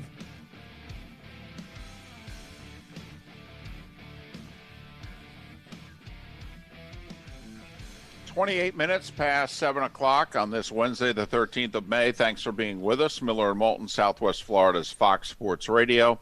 Streaming this and every show on the station at foxsportsfm.com. You miss any part of the show, make sure you download our Connecticut Cast. Every hour of the show gets its own podcast, or as we call it, the Connecticut Cast, thanks to Connecticut, best damn water that we've ever had. Miller and Moulton have been customers for over 30 years combined. You don't need to run to the grocery store and get bottles after bottles of water, especially during these times, because of their reverse osmosis system, which is revolutionary, and it produces the best water that you could imagine. And we thank Connecticut for making our podcast possible. 479-5551, 479-5551 as I chime into the show via the Williamson Brothers Marine text and talk line. Did you see or read the Sammy Watkins interview with Bleacher Report? I did not. This is pretty revealing. Sammy Watkins, obviously, South Fort Myers High grad, went to Clemson, first-round pick of the Bills, has played for the Rams and now the Chiefs, had a big Super Bowl, has a ring now, Sammy's had a few good contracts. But Sammy, up until recently, was considered a disappointment. I mean, Buffalo traded up high in a very rich and talented draft also. I mean, Aaron Donald, Khalil Mack, Odell Beckham, Mike Evans. I mean, Buffalo traded ahead of where all these guys were drafted to take Sammy Watkins. And Sammy got hurt a couple times, and his production was going in the wrong direction. And so after 3 years, Buffalo traded him. Well, Sammy's opened up, in which he admits that, I basically doomed myself. Shortly after, he admits that he received his $12.5 million signing bonus. That, because remember, much was made like his mom was moving up there with him. Right. Well, apparently some friends also moved up there with him. And as he said, every night was a party. And I mean every night. Sammy said, I was getting wasted every night. Whether it was drinking, smoking weed, whatever the case may be. I would go out and get wasted, quote unquote, he told Bleacher Report. And that oftentimes he would be out till 4 a.m. and then he'd be at practice the next morning, oftentimes with very little to no sleep. And that he said he felt a lot of pressure. He felt a lot of pressure to provide for his family, and that he got depressed, and that this is why he handled it the way he handled it. I wasn't focused on football. And that basically, I would quote, I was fighting a war outside of football, unquote. And that he considered retiring as early as his third year in the league. When he broke a bone in his foot right before his third season, that he thought about retiring. Quote, literally, just questioning everything in my life. Am I supposed to be doing this? Is this my purpose? Is this a sign for me to quit football? This is what God's telling me. I felt like he was telling me to stop. Just stop. And obviously he didn't. And he got traded to the Rams, where he began to turn it around. And then he got a very nice free agent offer from the Chiefs, I think at $14 million per for 3 years. And Sammy's fulfilled 2 of the 3 years, and he just reworked his contract, I believe, a little bit so that he could stay in Kansas City at least for the 2020 season. And Sammy's still young. I mean, I think he's entering his sixth or seventh year in the league. I mean, he's in his mid-20s. And Sammy, who was very forthcoming with us, Mark, about a week and a half after winning the Super Bowl, when he was coming back to town to be the head of the Festival of Light Parade, the Grand Marshal, and he was very forthcoming with us, but we didn't go down this road with him. No, but if you think about it, we talked about the play in the Super Bowl. You had asked him a question about that, and I followed up with, would you have been able to make that same play in Buffalo? And his answer, when I think back upon his answer, he was alluding to the stuff that he let out in that Bleacher Report. He said, I wouldn't even, because if the call wasn't for me in the huddle, I would have never even run the route that I did. Not to mention the fact I wasn't doing the work in the film room to prepare for that. Right. And it was a mystery to many of us that Buffalo did not go well, because, and it was a surprise to both of us, but remember, he had just been drafted by the Bills, and we talked to him, and we figured, kid growing up in the 239, that he'd be a Dolph fan or a Bucks fan or, maybe a Cowboys fan. And he said, no, actually, I grew up a Bills fan. We were like, what? He goes, yeah. And we tried to get him to explain. And he said, no, I can't really explain it, but I grew up a Bills fan. This is surreal that this is happening, that I end up going to play for the Buffalo Bills. And he said, hey, I'm bringing my mom, and, we're going to create a family atmosphere. And so it'll be like home away from home. And so we thought, wow, this is awesome. I mean, going to, bring the 239 to him and then also play for the team that he actually dreamt about playing for. Oh, this is great. And turned out it wasn't. It was a big mess for him. And that he said, hey, I'm the one to blame for Buffalo. Don't blame Buffalo. That's on me. And I know that's not going to make Bills fans feel better, but, I mean, he is basically coming forth and saying, hey, I didn't handle it well. That's on me. I felt all the pressure and did not handle it well. And then when I got hurt, it just made it all worse. And, David, right now, there's not much you can say to make a Bills fan upset.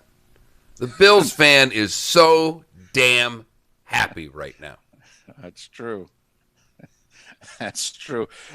2019-2020, when outside of it, they would have liked to have held on to the lead and at least gotten that playoff win against the Texans. Absolutely. Just, put that one in the, side pocket, kind of like, okay, we took care of that. Nice to get that one off the board. But, yeah, we're good again. We've got a young quarterback. Oh, yeah. Tom Brady left the division. Right. I mean, this, for a team, only one team wins their final game. Of all the teams, of the other 31, no one has enjoyed an offseason quite like the Buffalo Bills. Addition by subtraction. Tom Brady left the division. Right. And you have the Jets and the Dolphins as the other opponents. I am telling you, Bills fans are flat out giddy this offseason. Yes, they are. Buying plane tickets the moment the schedule was released, giddy. Saw the pictures of the screenshot of the tickets to Vegas from a friend of mine who purchased them the same night that the schedule was released. It's another fan base that is so ready for this season, and none of them may be able to go attend a single game. I mean, think about it. For the Bucks and the Bills fan bases, if it just so happens that we play this year and none of you are allowed to go and see any of these games, and in both teams' cases, they have really good schedules too. I mean, there are really good games, not just at home, but good road games where if you wanted to treat yourself to the road trip, whether it be with your family or with your, buddies, I mean, both teams have good schedules, enjoyable opponents, if you know what I mean, exciting games on the schedule with exciting teams that you feel really good about. Like, we're going to the playoffs. I mean, I know we're going to the playoffs. That's a foregone conclusion. It's just a matter of what's our record going to be and how much damage are we going to do once we get there. But we are going. And you may be going to your living room or maybe, hopefully, your favorite watering hole. That may be as close as you get. Someone had texted the only positive that's going to come out of this is that the sports bars will be packed when this is over. And I merely just texted back to that person. Hope so. You sure? Yeah. Are you sure? So. I mean, we've only got half the people that want to go to a game. Are they going to run to a bar where they're just as close to a lot of people? I hope so. I hope that's the case. That would be very good for our society if the fall emerges and the sports bars look remotely like the sports bars normally look. That would be great. They've taken a lot of that away anyhow. I mean, with the number of games, with Thursday night football, we took another game off of Sunday at 1 that people went to the sports bar for. We've got 3 primetime games. We got a 4:30 game. I mean, the sports bar's all empty at 4 o'clock. They always have. People are there for the 1 o'clock games. There's not as many of them. So I hope so. I hope we can. I was thinking about this yesterday, David, as businesses are reopening. And our situation with the station and how we're compensated, I went, who's ready to have a remote? If a breakfast place right now said, we want Miller and Moulton to come out and do the show from in front of our place. We'll practice all the social distancing, but we want the van and we want atmosphere. Right. And we think Miller and Moulton can provide it, which, my goodness, who would actually think that? Boy, but that salesperson did a hell of a job. Right. Well, I'm doing it right now, David. I'm promoting the atmosphere. There you but go. I first said, I just thought to no one, would David do it? Oh, sure. Because, but your wife's been on, you don't get hugs now. That'd be a month. Oh, please. We talked about it last night. She's like, so what's the fall going to look like? I'm like, you mean if it really happens? Because the one thing that's the great unknown right now is don't know where the broadcasters are going to be broadcasting these games from. I mean, my understanding is the NASCAR race on Sunday, the announcers will not be at the track. They will be in a studio in Charlotte. Which, just for MRN alone, bums me out. You know my admiration from the Motor Racing Network, and I mean that with all sincerity. I think they're as good as anybody in the business of broadcasting live sports. NASCAR on TV, I'll take a 3-hour nap. NASCAR on radio, all day long. Can't wait. If I'm making a long trip and it's a weekend, cannot find it fast enough to drive in an automobile. Love it. And we'll be broadcasting it to you, Mark. 2:30, our coverage begins. Got to sync up the TV with the radio coverage. Yeah, remember when we had to worry about that when HD came in and the first time we had a delay? Because for the longest time, you grew up and the radio matched the television. Right. And then, there were a few people who, dropped. Quite frankly, the audio got so good that you were picking up more expletives in your live sports. And so that was why the first delay was brought in, so that you'd have some time to hit the proverbial dump button. Then with HD technology, it caused more of a delay. And, in our first act at one point in time, Mark, I remember, when we were carrying the Dolphins games, at one point it was like a 15 to 20 second delay between the television and the radio. And it was really problematic. And then eventually it got worked back down to where it was like a 6 to 8 second delay. I miss the days when the radio and the TV were in sync. I'm just glad now we have the technology where it's a lot easier to get them in sync. And many people in the South do that on Saturdays and watch your broadcast while listening to their guy. Absolutely. Because, David, you, and especially the guy you work for on Saturday, hates every single team in the SEC. Yes, all he of them. does. He hates all of them. He hates them all. Just especially Georgia if they're on TV, or especially Florida if they're on TV. Right. You get it. Yes. Right. Yep. The guy who grew up in Michigan and went to Purdue has just really deep passions against all the teams from the South. Right. So they need to listen to their guy. Right. Yep. No, we know.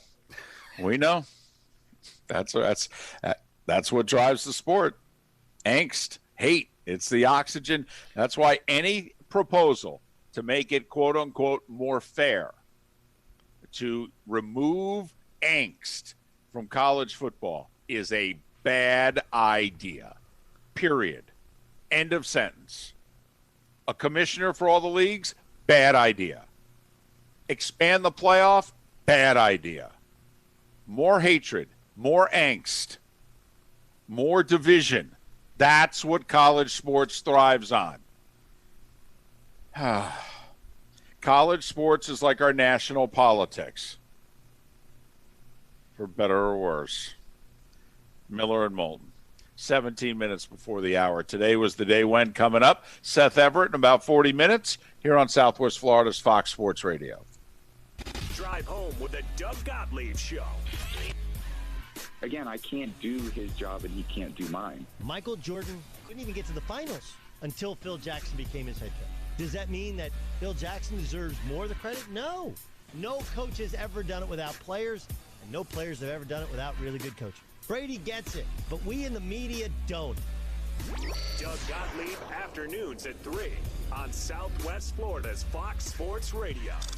Hey, Aaron Walker here. Super excited to announce the grand opening of the all-new giant used car. Anything ever happen to that guy who dove in the fish tank? From what I saw, he just got escorted out of the store. I didn't even see that he got arrested. All in one spot. Toyota, Ford, Chevy, Mazda, you name it. Sure, he got trespassing order. And what's the best part about outlet shopping?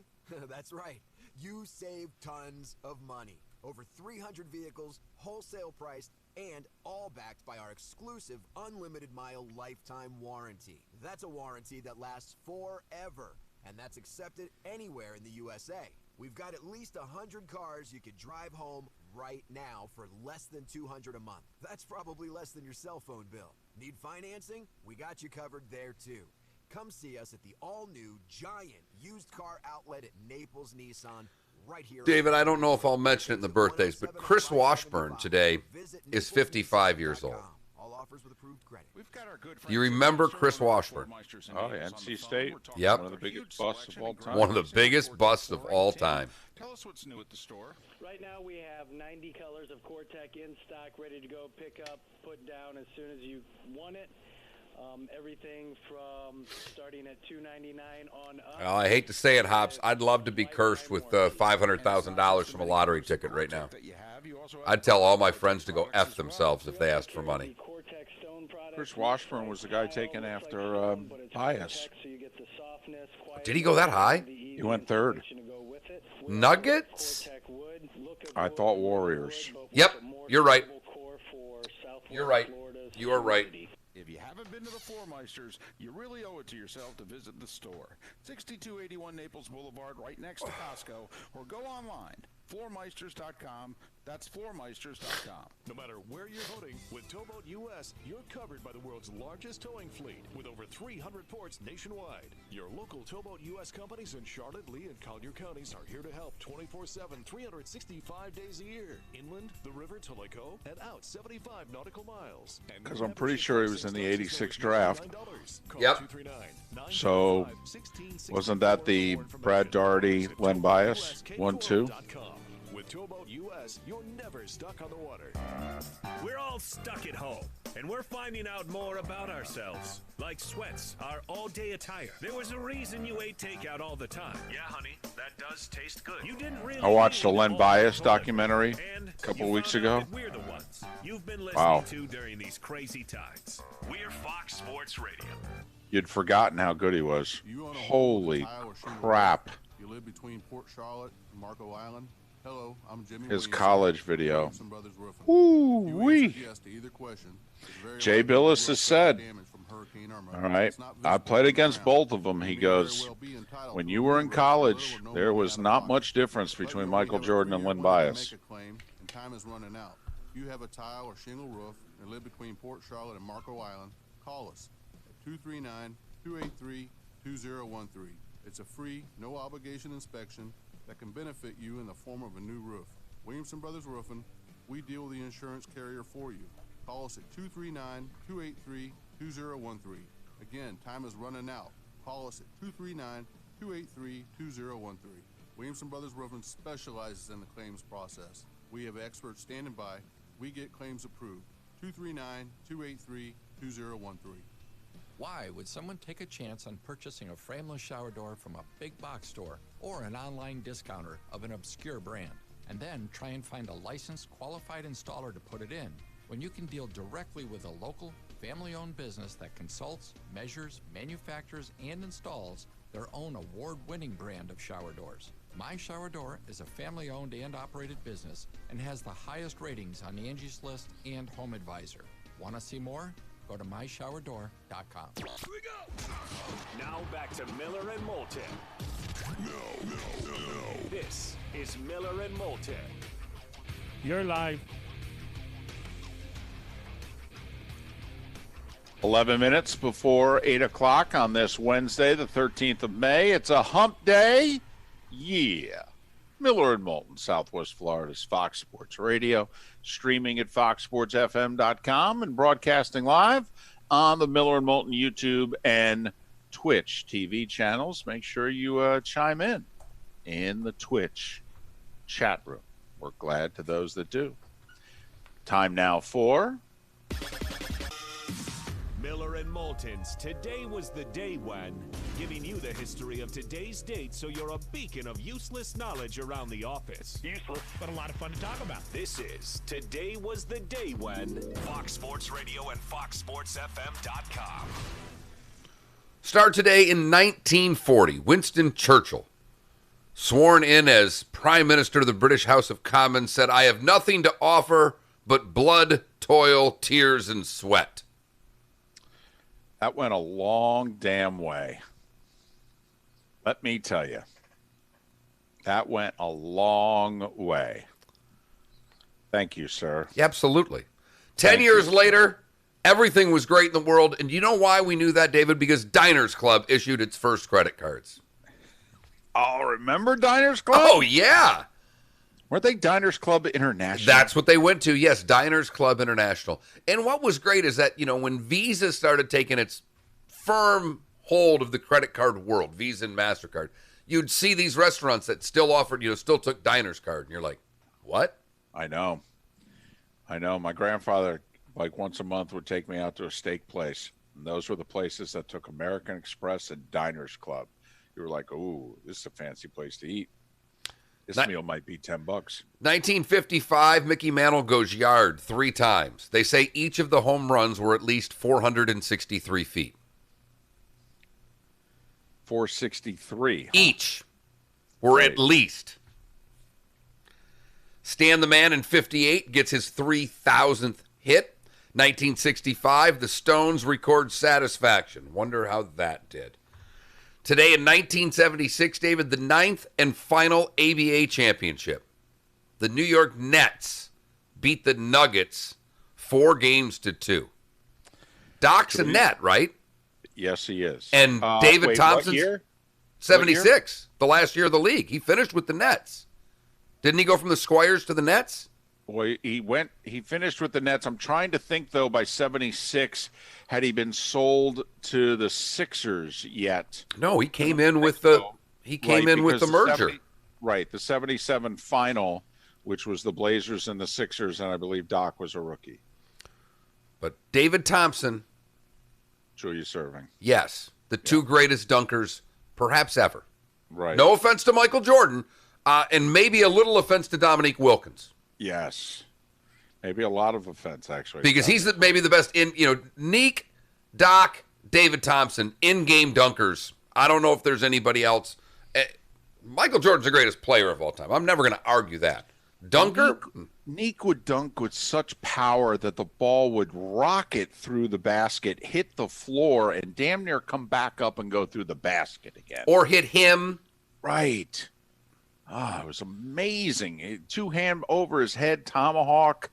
We had a neighbor that had the small rim that we would dunk on, and I'll never forget my buddy Chris Klein would just come flying in and yell "Neek" from 30 and try to dunk it as hard as he possibly could and try to break the entire backboard every time. Today in 1977, Howard Stern takes the air at WRNW in Briarcliff Manor, New York. Whatever happened to him? 1983, Reggie Jackson becomes the first major leaguer to strike out 2,000 times. Or as we call it today, Monday in Major League Baseball. I was going to say, Reggie was a California Angel by 83. 89, we had the hunger strike in Tiananmen Square. That's how long ago that was, David, 1989. This little bit is great. I had forgotten all about this. Today in 1991, at Yankee Stadium, Jose Canseco steps to the plate. He was dating Madonna, and Yankee Stadium serenaded him with Like a Virgin.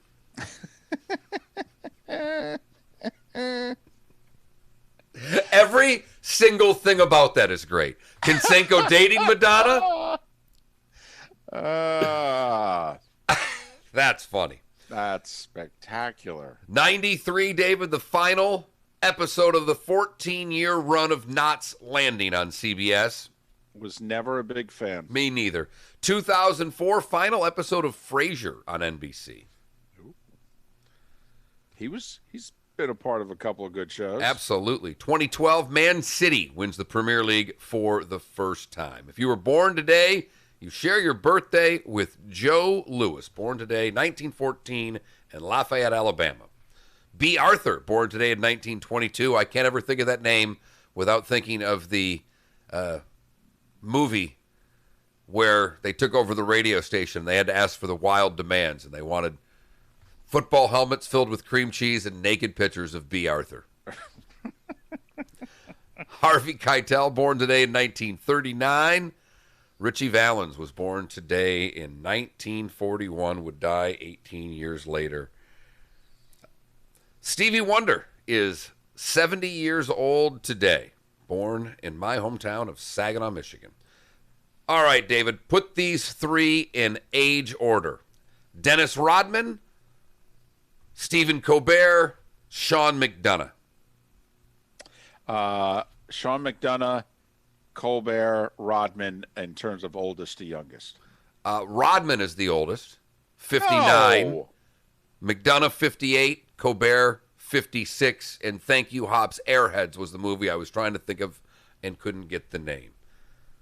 Chris Washburn is 55 years old today. Now, if you're under the age of 45, you might not even know who the hell Chris Washburn is. But Chris Washburn was one of the most highly touted high school players I ever remember. And he went to North Carolina State and then stole some things and got in trouble. Ended up being, what did you say, the third pick in the draft, David?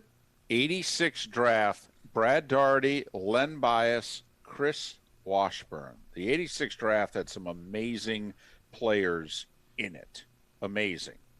Okay, but Chris Washburn, third overall. Sports Illustrated voted him the second biggest bust of all time in all of sports.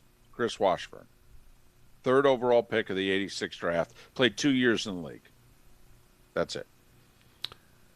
Darius Rucker is 54 today. You know him better as Hootie. And Barry Zito is 42.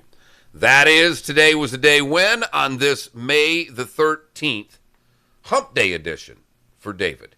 Yeah. 86 draft, you mentioned Rodman earlier. He was taken third pick of the second round in the 86 draft. A couple of good players went in the second round of that draft. Mark Price, Dennis Rodman, Kevin Duckworth, all went in the second round of that draft. Not bad. Jeff Hornacek went in the second round of that draft. And meanwhile, you had guys who went third overall, Chris Washburn, fifth overall, Kenny Skywalker, William Bedford. Remember him from Memphis? Yeah. It went sixth overall. Yeah. There were some big busts in that draft and some huge value in that draft. Final hour still ahead. Seth Everett will join us. Miller and Moulton, thanks for listening. Fox Sports Radio, we were always streaming on Twitch TV.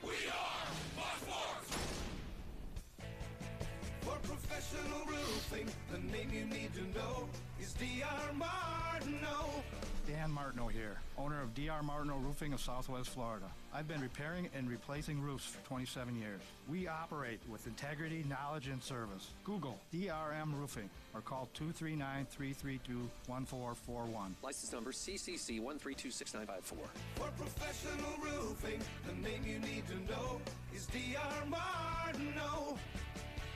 And now, we just want to take a moment to tell you, we miss it too.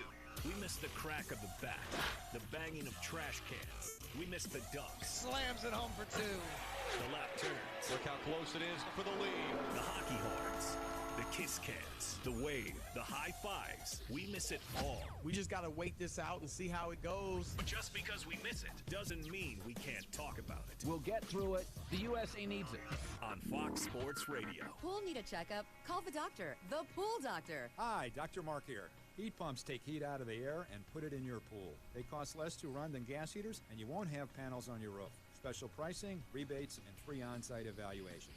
We're a family company, and for over 40 years, we've been doing business right. The prescription is the Pool Doctor for award-winning pool service, repairs, and unheard of $39 diagnostic calls. That's mypooldoctor.com or 239-574-1133. State certified CPC 057088. This is Brian Creel here with my son Trace from Creel Tractor Company. We are open for business and taking all precautions necessary. We have teamed up with Kubota Tractor offering curbside pickup for your parts and parts delivery, and the service department is open and ready to assist with any repairs here or at your location. Kubota is offering discounts on parts for all your Kubota products and no payments for 90 days on new products. Creel Tractor. Dig up a great deal at Creel. Right now, get 0% financing and no payments for 90 days. Offer expires May 31st. Visit KubotaUSA.com for full disclaimer. Creel Tractor since 1972.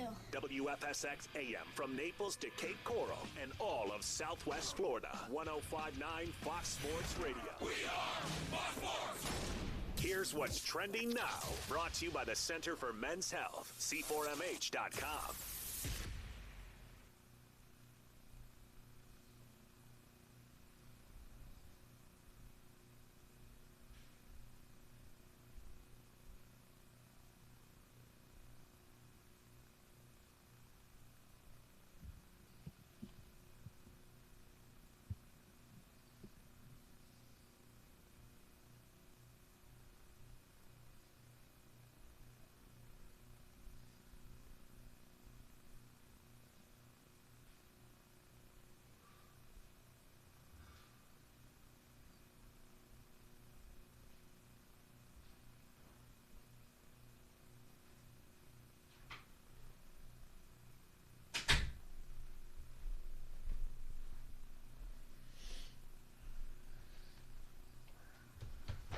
There's only one way to wake up in the morning.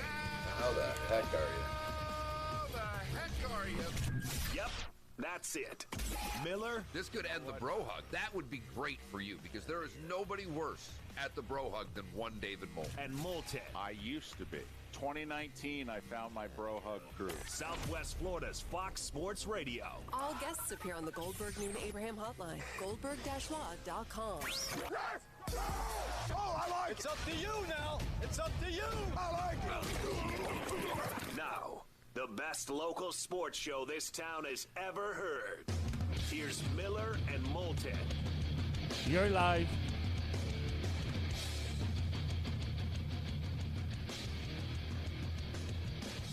Couple minutes past 8 o'clock, top of the morning to you. How the heck are you? We are Miller and Moulton. This is Southwest Florida's Fox Sports Radio. We stream this and every show on the station at foxsportsfm.com, and Miller and Moulton broadcast live on the Miller and Moulton YouTube and Twitch TV channels. You can chime into the show by calling us at 479-5551, or you can text us at that very same number, 479-5551 on the Williamson Brothers Marine and Roofing text and talk line. Miss any part of the show?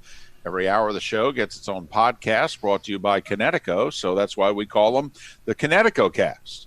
908-2300 Connecticut, the best specials that we've ever seen them advertise in our 15-plus years of business with Connecticut. So give them a call. Check them out online, ConnecticutSWFL.com. Seth Everett to join us in about 25 minutes.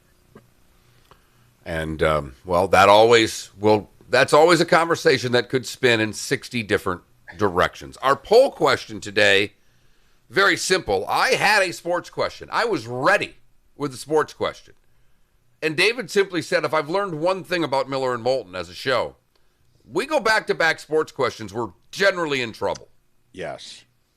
Yes. We need to give away free T-shirts, as I like to call it, Mark. Nothing always used to generate the phones quite like giving away free T-shirts. We could have the best sports topics in the world. All right? We talk about Cheetos or Cheez-Its, phone lines light up.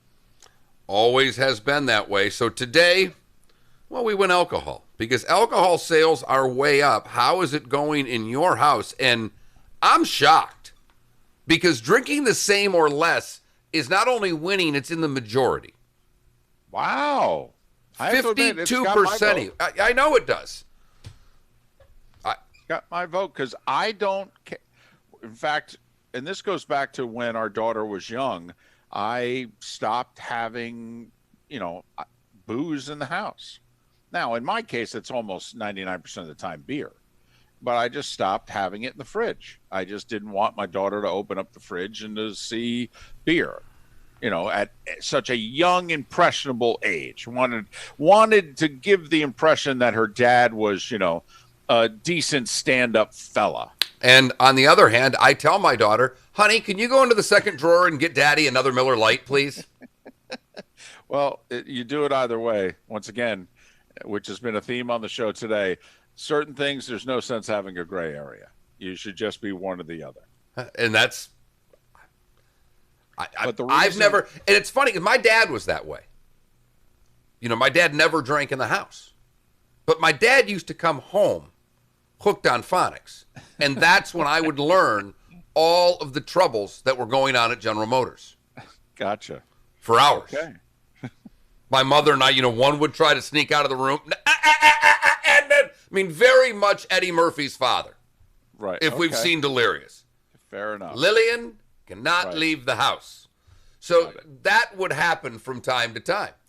And my dad never, ever drank at home. And I'm like, that never made sense to me. You come home and you got to tell me about the problems of the world. I'd rather hear about those when you're sober. And so I've always been one that says, well, wouldn't it be better if I do this at home as opposed to out? Personal preference. And I do almost all my drinking out. And I don't drink a lot, but I'm a let's go out, have a couple beers type of person. And since we have been unable to go out and do that until very recently, I have not been drinking. So my answer is the same or less, but based on alcohol sales, right? We thought that the answer would be I'm drinking more, I'm drinking way more. And we give you those two options in our poll question today. That Mark Miller, the David Moulton on Twitter, or millerandmoulton.com. I guess it's just perspective, though, because I did just get a text from a friend of mine who said, I can't drink any more than I do anyhow. Oh, sure you can. And Johnny just says, as to your poll question, most of those people are lying. That Mark Miller, the David Moulton, is how you can respond to the poll question. And you can always go to millerandmoulton.com as well. A few things that we kicked around earlier in the show. Optimism now with the NBA. There was a Board of Governors call yesterday, and apparently now the feeling is between the players having taken an internal poll, an internal vote, as to whether or not they want to keep playing, and apparently they do. And because there was some talk that, they've gotten most, if not all, of their money. What is the incentive for them to play? How many teams really feel as if they're in the championship hunt?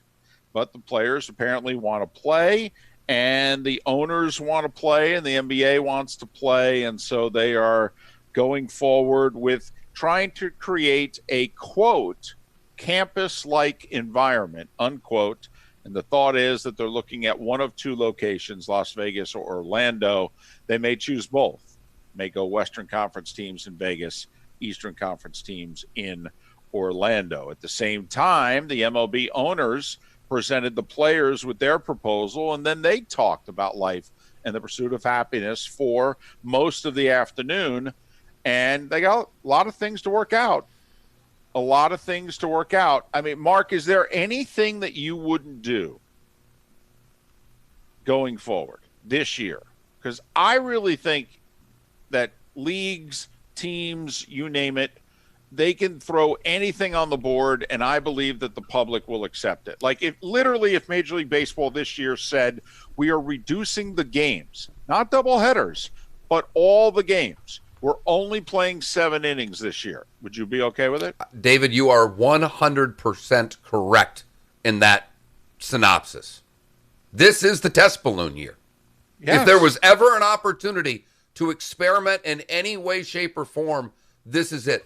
David, 7 innings, put it this way. They could do aggregate scoring in the first round of the playoffs and damn near get away with it right now. But I really think they could this year. I think if they said, "Listen, everybody knows the deal. We want to start up as quickly as possible. We want to get in as many games as possible, so we can create as much revenue as possible, because that's why we're playing. We're playing for the money. We're going to play 7-inning games this year. We just feel as if guys are going to start the year, they're not going to be in the best of shape as they normally are in. We're almost going to have to work our way into shape. We're going to have bigger rosters. We're just going to play 7-inning games this year." And get your Dr. Fauci of arms to say why that's going to benefit pitchers this year, and people will go, okay. I mean, there are many in the sport that are concerned that there will be more injuries because of it. Same in football. But now they're not proposing 7-inning games, at least not to our knowledge. But there are a lot of issues to be discussed. The one issue that did not come up yesterday between the players and owners was compensation. And that's Right probably now, good. Work through all the yeah. rest of it before you. I mean, I know that's the most important one, but get where you need to go on other things, where you're going to play the games, how we're going to, how from a safety standpoint. You know, David Sampson, David mentioned our Connecticut cast. David Sampson joined us yesterday in our second hour and was as well thought out of how to start the season as I think any interview you hear anywhere. I mean, David Sampson spent some time figuring out what he thinks is the best way to go forward. I mean, literally from the point of when they arrive at the ballpark and that they would have to arrive in staggered shifts. And because I just brought up, does this have to be like when we were kids and we showed up already in our uniforms? We got out of the car, we were ready to go play. You throw the ball around, you stretch, there we go, let's go. We only got 90 minutes, by the way. That's it. We got to play this game in 90 minutes to 2 hours because then the next game starts. And I don't know about you, Mark, but we had time limits on our games. And we didn't revert back either to the end of the last half inning. I mean, if by chance, like 7th inning game, and if all of a sudden the top of the 7th starts and we're able to score a couple runs in the top of the 7th, and then that's it, we're out of time, well, the home team's hosed. Oh, we never had that. If the inning yeah. started, both teams got to bat. You had to. It was like a certain time. You had to start the inning by whatever it was, 45 minutes. I don't remember, but wow. No, that sneaky pool. The feeling in our league was that, hey, it's up to the home team to get you out. If you want to get to bat, get them out. So I know in later years, Mark, I was shocked too. I didn't think much about it at the time. But anyway, so between baseball and basketball, that is what went on yesterday. Meanwhile, much of the noise was made in football, college football. The California University system announced that they're not going to have any in-person classes in the fall. That's 23 colleges in the state, by the way. One of them is UCLA. Now, USC is a private school. In theory, they could do their own thing. But it certainly puts the Pac-12 in jeopardy, don't you think, in terms of their fall sports season? Yes. I mean, either that or we're going to get the answer to the question. I mean, Mark Emmert said it a couple days ago. I don't see how we can play sports if we don't have kids on campus. And the commissioner of the Big 12 was like, I don't know. Maybe we could work around it. Well, we'll see if Larry Scott and the Pac-12 were willing to work around it, because this seems like a problem otherwise. And by problem, I mean see you in January. And, oh, by the way, that would affect FGCU, because it would mean the basketball season doesn't start on time for the schools in California, and FGCU is supposed to host Andy Enfield and USC to begin the college basketball season in November. You know, David, you brought up a really good point right there, and I don't know if you're right. I'm not saying you're wrong. I'm just saying if we don't have fall enrollment, we're not going to play football, but that means we're going to have enrollment in 2021. We can't start basketball on time? Well, how can you start basketball in November? I mean, it's still the fall semester. I understand that, but kids are coming back on. They're not coming on until January, though. So we're going to postpone the season till January in basketball? You tell me right now if you're the Pac-12, based on what the California university system just announced? They just announced there will be no on-campus students for the fall semester of 2020. You're Larry Scott. Tell me what your next step is. I don't know what Larry Scott's next step is, David, for the Pac-12, but there is one huge factor here with USC. They're a private school. I know. But are they going to go forward and virtually all the other schools in the Pac-12 not? I mean, they could. They could. Their AD yesterday basically says we're still trying to play Alabama.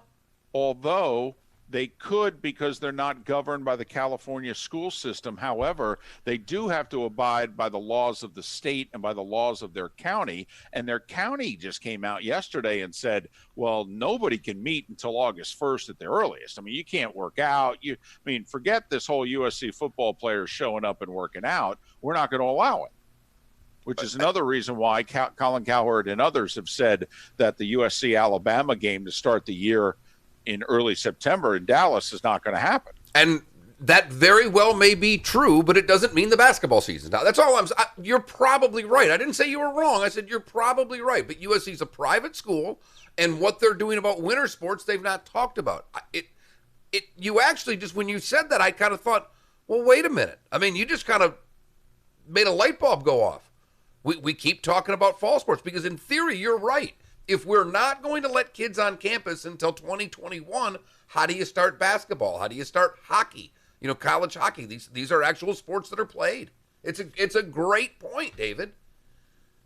Because they start working out, quote unquote, officially. I mean, they really start working out in July. That's the other thing that doesn't get talked about. I mean, these kids largely stay on campus and they work out amongst themselves. They know what the workouts are. They know what the drills are. And they stay on campus and practice and work out themselves. And then the coaches can get their hands on them sometime in September, late September, and they can start working with them. And, well, if they're not allowed on campus, or at least not allowed to take classes on campus, will sports and the college athlete be the proverbial guinea pig? Will the college be shut down from on-campus students and life, but the sports part of the campus life, will it be allowed to go on, quote unquote, as normal? I mean, once again, this is not an AD decision also. This is a university president that's going to have to put his or her face forward and say, I know how this looks, but the football practice starts Monday. And what I just read on top of all of this, money's been the prevailing part. Right. Wall Street Journal, literally in the last 10 minutes, one of their headlines, and unless you subscribe, you can't read the whole article. I could get the first paragraph and a half, but Jason Barrett, who we had on the show, one of the big guys in the sports radio world, tweeted it out. From PepsiCo to General Motors, big advertisers set to cancel commitments to TV networks. 50% of third quarter advertising is going to be cut. This goes back to what David and I talked about. These are national commitments. They're done well in advance. Yep. There's an out that came up on May 1, and companies are taking advantage of the options that were available to cancel up to 50% of third quarter advertising spending. It's the lifeblood of sports. The lifeblood. And so if the advertising goes away, then the networks are going to quietly call up their conference commissioners and go, hey, we'd really prefer if you don't play, because we're only making 40 cents on the dollar if you do play, because we're losing advertisers right and left. All right? Which is could affect the amount that your check is, by the way, because we got clauses in our contracts too. Well, and they're partners on some of these, with the networks. Right. They're partners. The $40 million to each school in the Big Ten network comes in largely because of subscriptions, but also because of advertising revenue. Now, what is interesting is there were, 40 university presidents from Power 5 schools that were all on the record 1 to 2 weeks ago as to saying, we're opening up, baby. And this is also what we talked about. And Mark Emmert did come out and say this: there does not have to be uniformity. That you could have certain leagues that are all in and other leagues because of the coronavirus that are disjointed and or they're not ready to start when you're ready to start. And not to mention, as we've pointed out forever, anything Mark Emmert says about football doesn't apply. Right. He has nothing to do with it. He can talk about Division II and Division III college football all he wants. But big boy power football, he has nothing to do with. But we got mixed messages from Greg Sankey, the commissioner of the SEC, yesterday, because 3 weeks ago he was like, yeah, we can all do what we want. So if we want to play and another conference isn't ready to play, we don't have to do it at the same time. And then yesterday on the same radio show, he says, well, we kind of have to be aligned. Well, which is it? Can you do your own thing or not? Oh, seriously. First off, it may behoove a certain conference, depending on geography, to play during a certain time of the year, where it behooves another conference, because of their geography, to not play at that very same time. I mean, once again, the sports fan will roll with the punches. We are convinced of it. I mean, first off, Mark, honestly, let's just say we could have this type of college football season. A couple of the conferences are ready to go. They're going to go in the fall. And a couple of the major conferences are like, we can't. We just can't do it. We're going to end up playing December through March or February, whatever the case may be. I mean, what if we don't have a national champion this year? Would that be the worst thing in the world? Would it be, quite frankly, everybody plays their schedule? And at the end of the year, we do it like we used to do. We vote. We'll just vote a national champion. That's how we used to do it. They played the bowls. We picked a champion. Well, if that's the case, Alabama's all for that because they'll win one of them. Maybe. But, honestly, if it's said in the history books, 2020, no national title, and an asterisk. And at the bottom you read, coronavirus pandemic, blah, blah, blah, blah, blah. Oh, okay. How many times did we see no World Series? Why? It just simply says World War II. We rolled with the punches. The sports went on. First off, I don't think there's going to be any bowl games this year. I don't see how they're – if we're not going to allow fans in the stands, will we by then? Never mind the money. Going to a bowl game's a fortune. All right? There's biggest economic crisis since the Depression. I don't know. We could have a college football season and not have the end part of it. At least not with people in the stands. No, David, you're right. You're right on the money part. Just little things. Hey, it's very different, but it's May 13th. May 15th is the end of stone crab season. I had my little side gig. I got a call from my guy in the Keys going, should we bring up some? I'm like, yes. Get me whatever you can get. People will want them. Pat Kerwin's already told me, give me 10 pounds. But another guy who always buys them, who's a fishing charter captain, said, yeah, I haven't had a charter in weeks. I don't have any money. Right. So, that guy applies to the bowl game guy or the ticket guy or the texter who says the sports bars will be full. People don't have money. I hope you're right. But I hope you're right, too. But, we are all making huge adjustments that the other side of this, when we start opening in some way, shape, or form, we all know that there's going to be monumental change to how business is done and how that affects disposable income going forward. So, yes, David, bowl games, well, maybe this is one of the positives that'll come down the road. Maybe we'll get rid of 10 to 15 of these games that we don't need anyhow. Well, ESPN owns most of them, so I doubt it. They'll just put them on hiatus for a year. Yeah, at the rate they're losing subscriptions. Yeah. But I think there's not much that these leagues can't do that would get outside of the Major League Baseball players and owners fighting over money. That honestly, that the sports fan won't just roll with the punches with, because they're having to roll with the punches with life.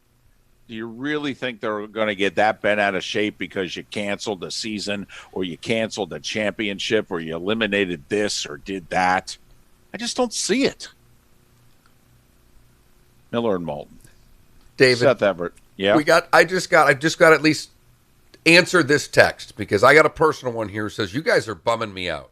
Can you please talk about bunnies and unicorns? With that being said, next, bunnies and unicorns with someone who is always a glass half full guy, particularly when it comes to coronavirus and sports. None of that's true. It's Seth Everett. No bunnies, no unicorns. I hate to break it to you. Next, Miller and Moulton, Fox Sports Radio. Bunnies and unicorns. All I can think of is, great, we've got Seth next. I am ready for a little televised prison football at this point. I am too. The guy from the big lead is doing Twitter play-by-play of Korean baseball right now.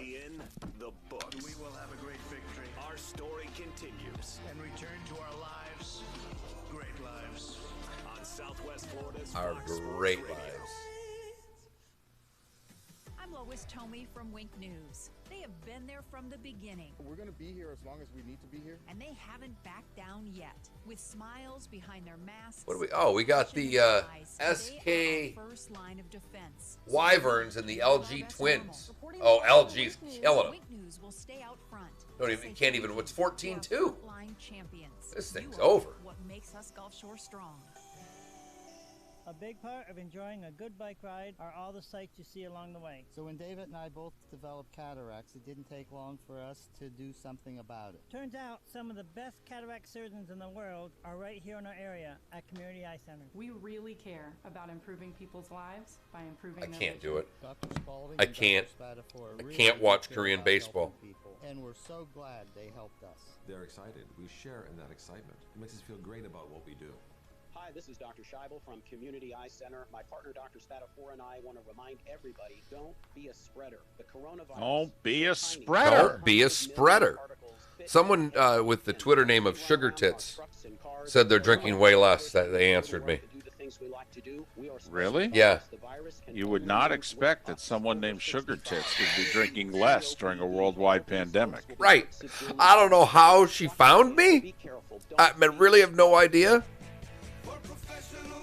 Wow.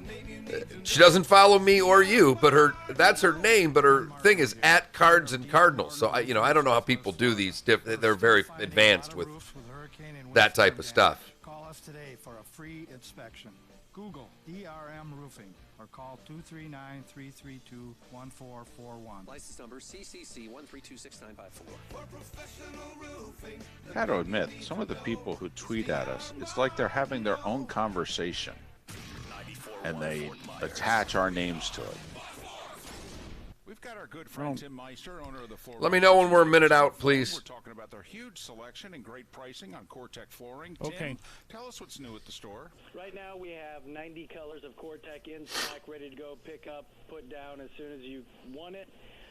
Everything from starting at $299 on up with lifetime warranty. And it's not just the many colors of Core-Tec that you have. You also have other Core-Tec products as well. We also carry the Core-Tec stone product. Looks like tile, looks like stone, but it's Core-Tec, so you get the softness, quietness, and the easy installation to go with it. We also have Core-Tec wood. Look of wood, real wood, but with a more stable core for Southwest Florida's humidity. If you haven't been to the Floormeisters, you really owe it to yourself to visit the store. 6281 Naples Boulevard, right next to Costco, or go online, floormeisters.com. That's floormeisters.com. No matter where you're voting, 1 minute. US, you're covered. No Korean baseball, but you're in on the NASCAR, or are you just going to listen? I'll watch. US companies in Charlotte, Lee, and Collier counties are here to Probably. 24/7, Jake's all in, right? Oh, yeah. Inland, the river to Laco, and out 75 nautical miles. And new membership pricing starts as low as $99. Call 239-945-1664 Hello. Hi. for more How are you? Hi. How are you? Good. I have to walk a dog, so I have to do this on my cell. I'm sorry. That's fine. How was your drive? Frameless shower door from a Oh, it's so fun. I went to or Brooklyn. an online discounter of an obscure brand. It's a stupid reason, but it was a great reason. Your drive to the country and you went to Brooklyn. I went to Brooklyn. I went the opposite. I live in Jersey, so I went to Brooklyn, and I never got to Brooklyn so fast. It was so fun. I blasted my music. I was by myself, no kids with me. Oh, it was the first time in 2 months I had ever done anything like that. Now back to Miller and Moulton. All right, now we're getting somewhere. No. This is Miller and Moulton. You're live. 29 minutes past the hour. Thanks so much for being with us, Miller and Moulton, Southwest Florida's Fox Sports Radio. He's been kind enough to join us every week, unless we've forgotten to call him at this time. He's Seth Everett. Follow him on Twitter at Seth_Everett. He of the two great podcasts, Sports with Friends and Hall of Justice. And if we had the breaking news sounder, Seth Everett with breaking news yesterday. You went outside. No. I go outside every day. I'm outside now. Hey guys, I went to Brooklyn, New York.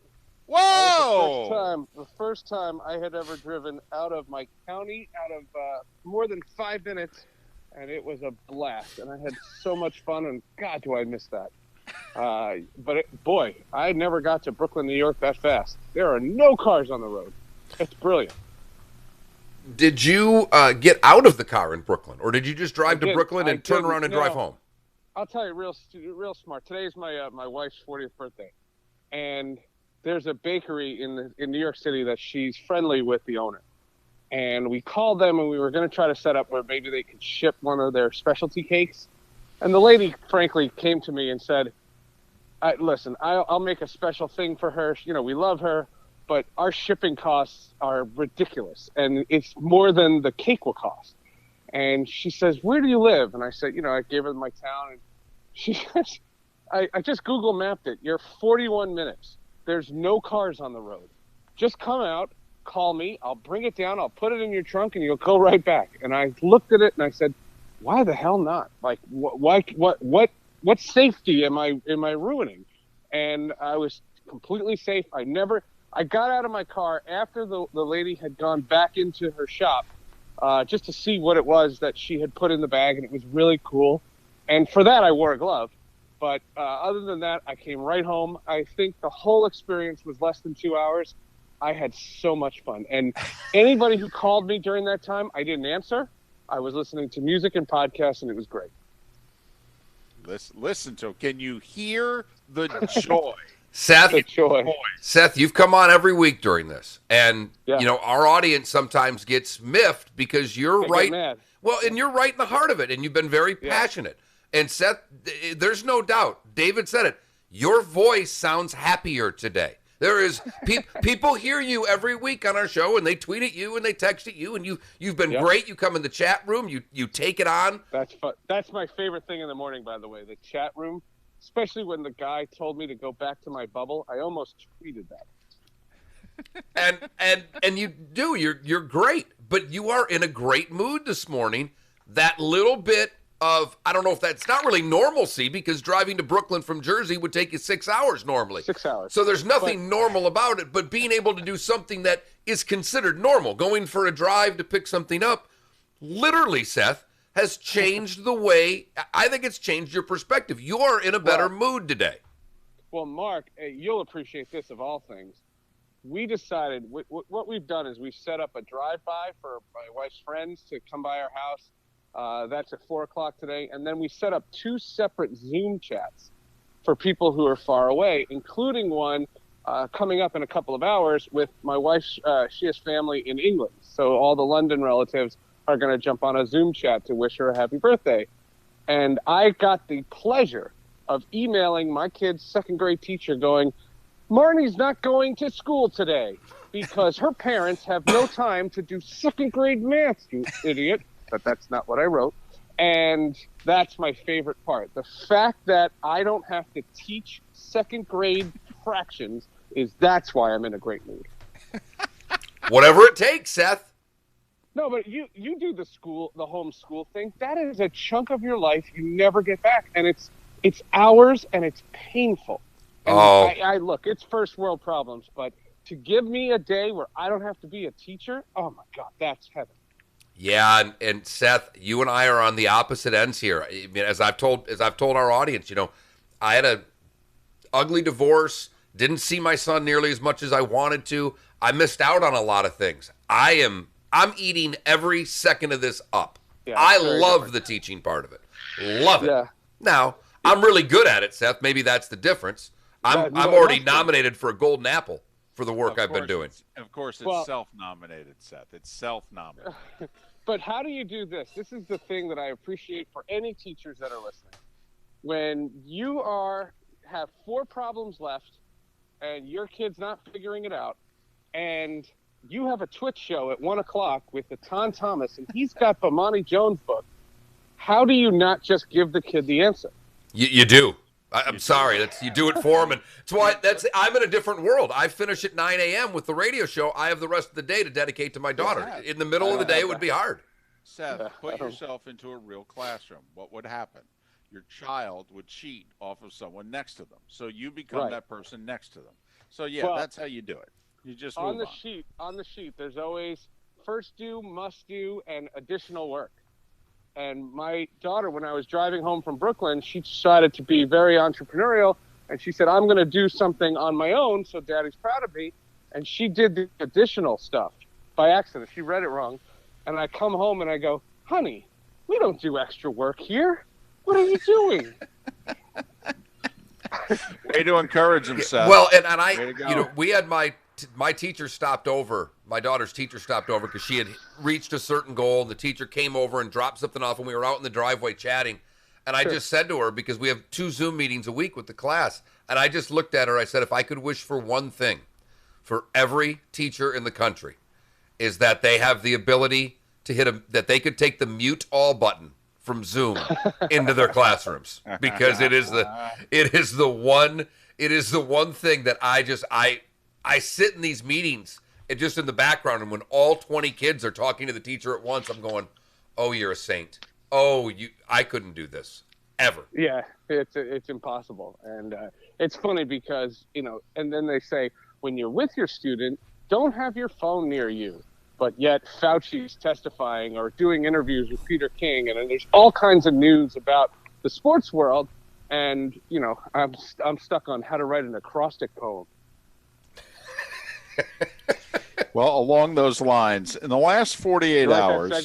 You like that segue right there? Yeah, very nice. In the last 48 hours, who have you talked to in baseball that's given you what you think is a pretty good reading on where the two sides are at?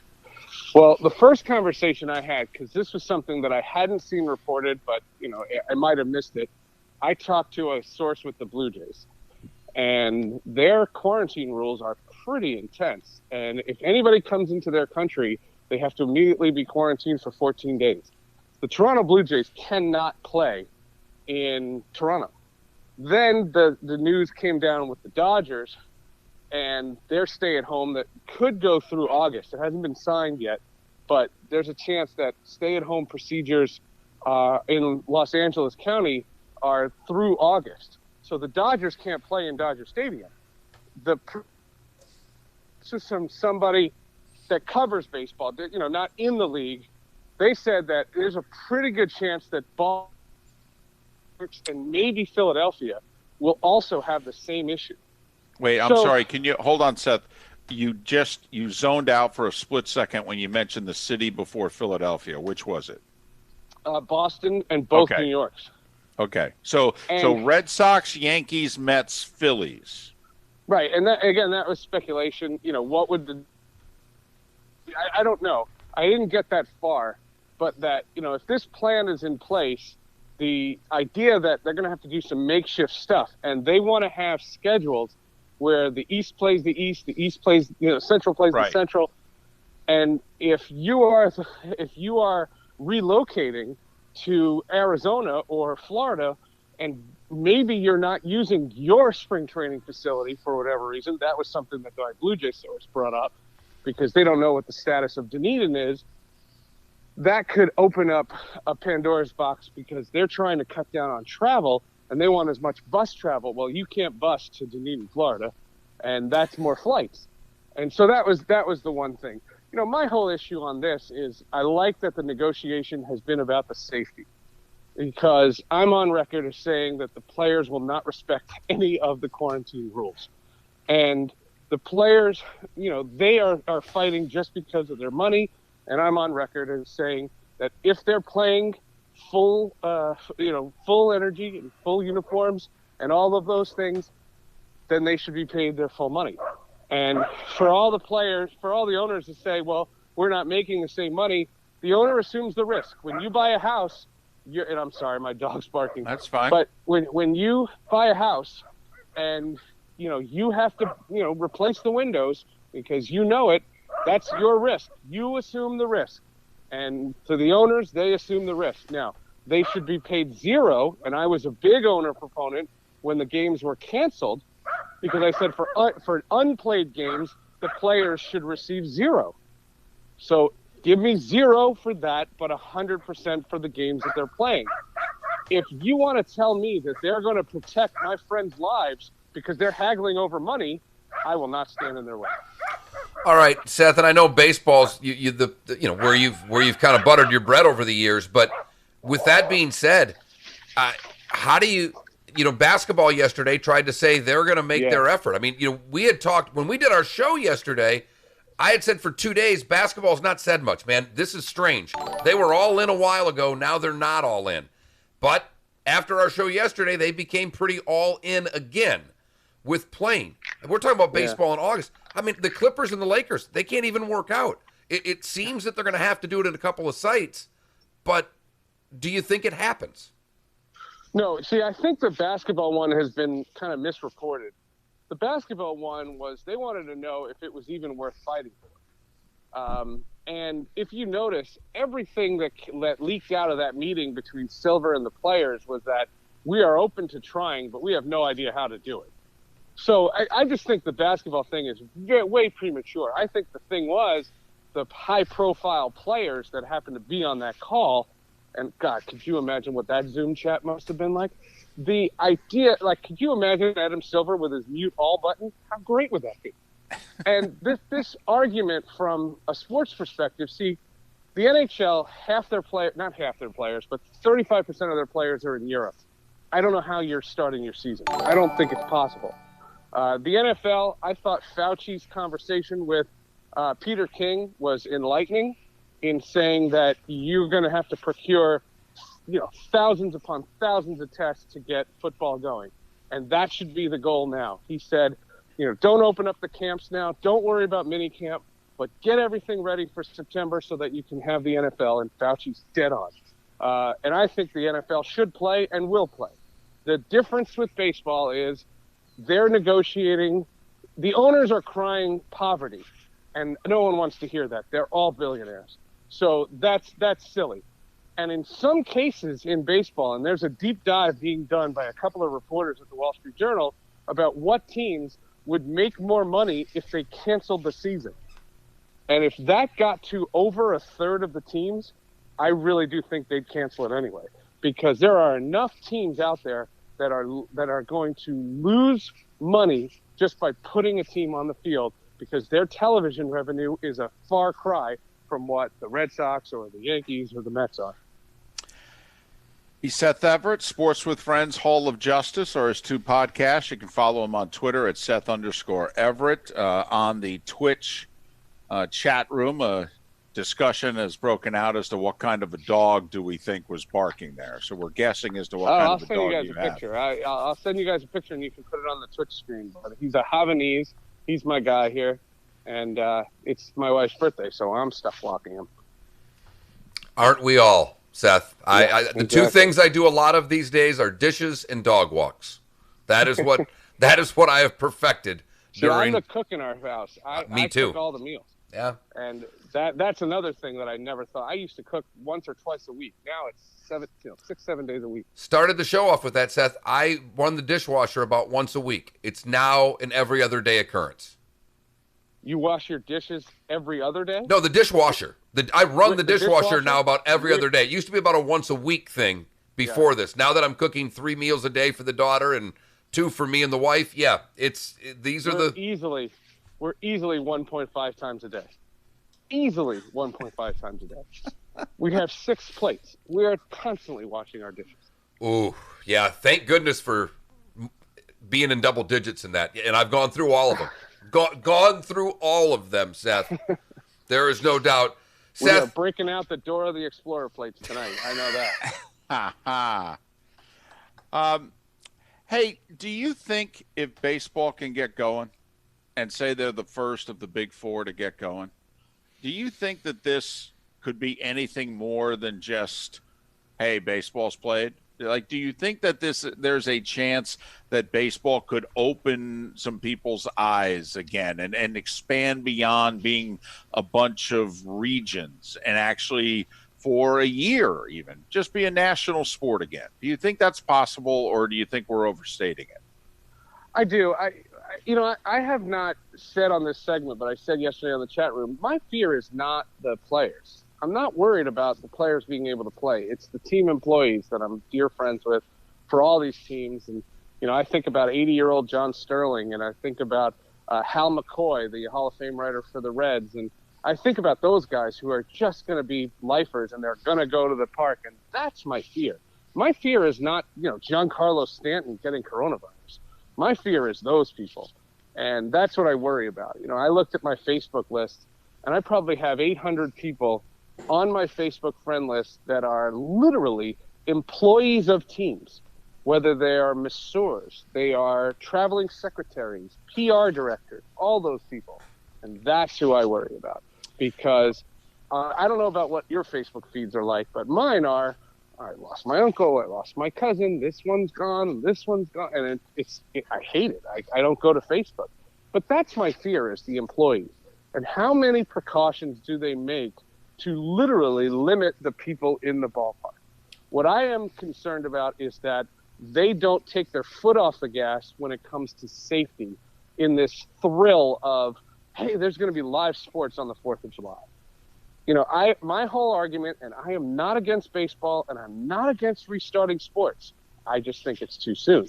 And I think that when we're getting to that point, when we do it, what I hope is that people don't just make assumptions. Well, if I'm watching Yankees Red Sox tonight, that means I can go to the gym and work out tomorrow.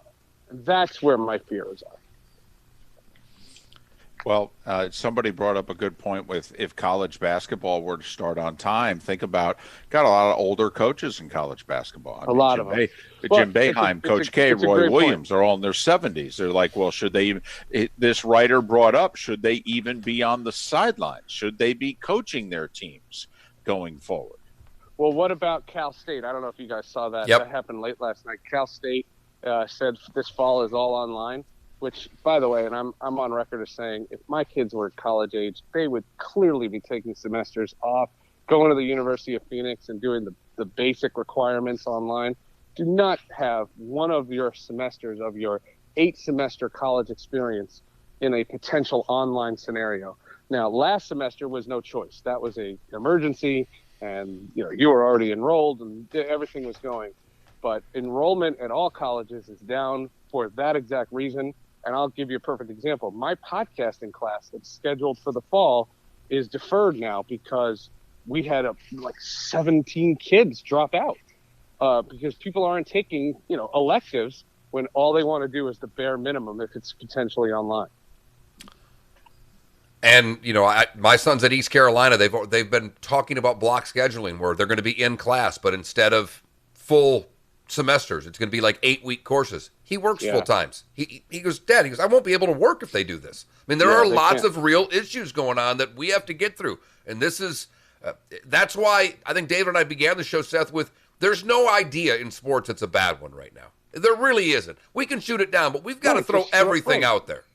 Yeah, well, the one where 30 baseball teams play in Arizona in June and July, that was really that was really dumb. But other than, and my source told me this week that never had legs, and that was just media driven because people were dying for news, and that made me feel better because I don't think I think there's a lot of issues with that sport, but I don't think they're that stupid. All right. It's 120 degrees in Arizona in July. up against it. A, you do have to send us a picture of your dog, and B, I will. Sports with Friends Hall of Justice. Quickly, what do you have? The great Kenny Albert. And the answer to is, this is a guy that since I started the podcast, I could never get on because the guy has 76 jobs. He does NFL for Fox, NHL for NBC, and the Rangers for MSG Radio, and the Knicks for MSG Network. He is the busiest human being I know, and he's been stuck in his house for 2 months. Kenny Albert in a very, very great chat. The epitome of Jewish geography. He has unbelievable stories. His college roommate was Barry Truss. You do know I said very quickly, right? Yeah, sorry. And then Hall of Justice, we have this guy, James Tucker, who's the executive producer of Warner Brothers Animation. Seth, as always, thank you. I was listening to a little Prince radio. You are absolutely right. It's all hits. So I am going to ask of you to send me what you would consider a 20 to 25 song essential Prince playlist. That's and I know your clock is off, but did you guys see Bernie Sanders yesterday? No. Bernie Sanders did a live chat on NBC or CNN or one of them, and he did it from his house, and he has a New Power Generation drum kit sign hanging on his wall behind his camera, and Twitter went bananas. Bernie Sanders is a big Prince fan. Probably should have got that out a little earlier. Yeah, really. I mean, way late for that, and we're running way late as well. Seth, as always, thanks, buddy. Seth Everett. Miller and Moulton. The good, the better, and the best to wrap things up on this Wednesday. Thanks so much for being with us. Southwest Florida's Fox Sports Radio. Welcome to the program. This is the Dan Green Bay Patrick Packers, Show. when you move up from 30 to 26, that's not he fell into your lap. And here's what Aaron Rodgers had to say. This is before the Packers selected Jordan Love last night. Yeah, we haven't picked a skill player in the first round in the last 15 years, so that'd be kind of cool. Well, you got your skill position player. He's called a quarterback. Dan Patrick. The Dan Patrick Show. Weekdays at 9 a.m. on Southwest Florida's Fox Sports Radio and FoxSportsFM.com. Hey guys, Frank here for Center for Men's Health, where the physicians and staff want you to know that C4MH.com is open and is going to remain open throughout this ordeal. C4MH.com continues to disinfect daily with Microban 24. All patients and staff wear masks, and they will provide you with one to keep. C4MH.com now checks your oxygen level, as a low oxygen saturation level is an early symptom of coronavirus. At C4MH.com, it's always been about doing it safely, and now they've stepped it up to the next level. I've been a C4MH.com patient for years, and I know that safety was always their first concern, but I'm amazed at how they responded to this issue. I just learned that C4MH.com has donated 10,000 gloves, dozens of N95 respirators, and hand sanitizers to hospitals. Their donations to hospitals just confirm that C4MH.com wants frontline healthcare to be safe as well. C4MH.com, the leaders in low TP.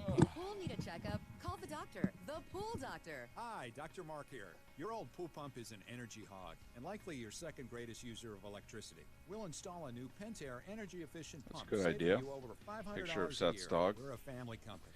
And for over 40 years, When we have we've him been on, doing he'd business love right. that. The prescription is the Pool Doctor for award-winning pool service, repairs, and unheard of $39 diagnostic calls. That's mypooldoctor.com. My wife just ventured out of the house to mail a letter. Holy cow! Walked all the way to the end of the drive. driveway, put it in, and put the...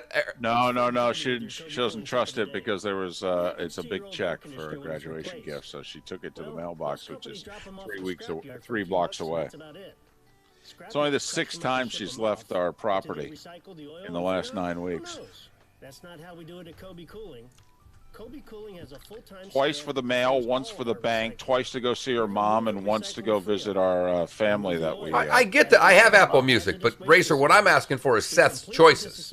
I'm asking for Seth to tell me, because Seth is routinely, when it comes to Prince, hates every popular song that Prince did. It would be like if I gave someone an REM playlist. I wouldn't put Losing My Religion on it, or Shiny Happy Effin' People. Or David gave a Springsteen one. I don't think you'd see Born in the USA on it. So that's all. That's just did work for Prince, so I'm curious. Because I heard a couple of songs on that Prince channel that I'd never heard before. And I was like, huh, I like this song. So I got you. I steal my son's playlist on Apple Music all the time. Hello, I'm Jimmy Williamson with I have my COVID-19 playlist that I'll probably play all the way around the golf course today. Late tee time. It's not visible from the ground, and you may very well be entitled to a new roof for little or no money out of pocket.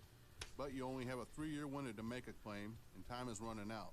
If you have a tile or shingle roof and live between Port Charlotte and Marco Island, call That advertising thing is a big deal. It's a free, no obligation inspection that can benefit you in the form of To me, yeah. that's a monster. Yeah. Is this for college football or? No, this is period. This is across the board. Call us at 239-283-2013. Williamson Brothers Roofing specializes in the claims process. The experts standing by, we get claims approved. 239. That could have as much to do with pushing sports back as anything. Hell yes. Once again, it's all about the money. Precautions necessary. We have teamed up with Kubota Tractor offering curbside pickup for your parts and parts delivery. And the service department is open and ready to assist with any repairs here or at your location. Kubota is offering discounts on parts for all your Kubota products and no payments for 90 days on new products. Creel Tractor. Dig up a great deal at Creel. Right now, get 0% financing and no payments for 90 days. Offer expires May 31st. Visit KubotaUSA.com for full disclaimer. Creel Tractor since 1972. Well, we've hit rock bottom. Let me say something. Let me say something. I'm in a glass case of emotion.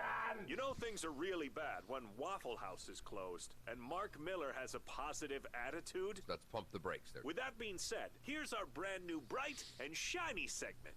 Mark Miller's the good, the better, and the best. Man, I hope we get back to normal fast. This is weird. You're live. All right. This is going to be probably the most honest, good, better, and best I've done. This is selfish. This is old school. This is kind of like a good, bad, and ugly, but it's all good. For the good today, I go to our friend David Grant, David, because he just tweeted something out in the last hour that has changed my life. What? There apparently is a Werner's hard seltzer. While I am not a fan of the White Claw at all, I am a gigantic fan of Werner's Ginger Ale. If you're a Michigan native, it has been given to you for every sickness you ever had, because according to Grandma, Werner's cured everything.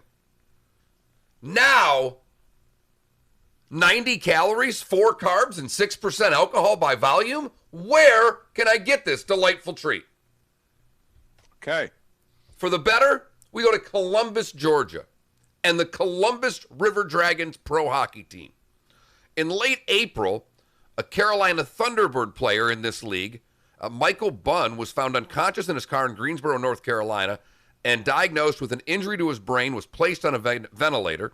His journey to recovery has been slow but gradual, with improvements each day. The River Dragons, while this is all going on, launched a Hockey Helps benefiting his family. They're selling all kinds of merchandise via Live Source. You can go to their website, from alternate jerseys, and all of the proceeds for these auctions, which will end Monday, May 18th at 3 p.m., will all go to this young man. I will tweet this stuff out for those of you that follow me on Twitter. I saw this from my buddy Mike Solarte in Charlotte this morning and wanted to include that. And that is the better. And for the best, we go to New York, where Sarah Pagano and Brian Fenley were going to get married. But instead of getting married during the coronavirus, they turned their day into the future Fenley's food drive. The Long Island couple, while obviously disappointed with the situation, dressed up, decorated their truck, drove around collecting cans of food and checks. They raised $5,000 for the Island Harvest Food Bank. And that, David, is the good, the better, and the best. Where can I get a Werner's Hard Seltzer on this May the 13th? Hey, Aaron Walker here. There you have it. Excited to announce the grand All right, just take it right to the end. Giant used car outlet at Naples. Yep. Thanks, Jiro. Finally, you can test Hit him straight. Thanks, Jiro. loved cars, trucks, and SUVs.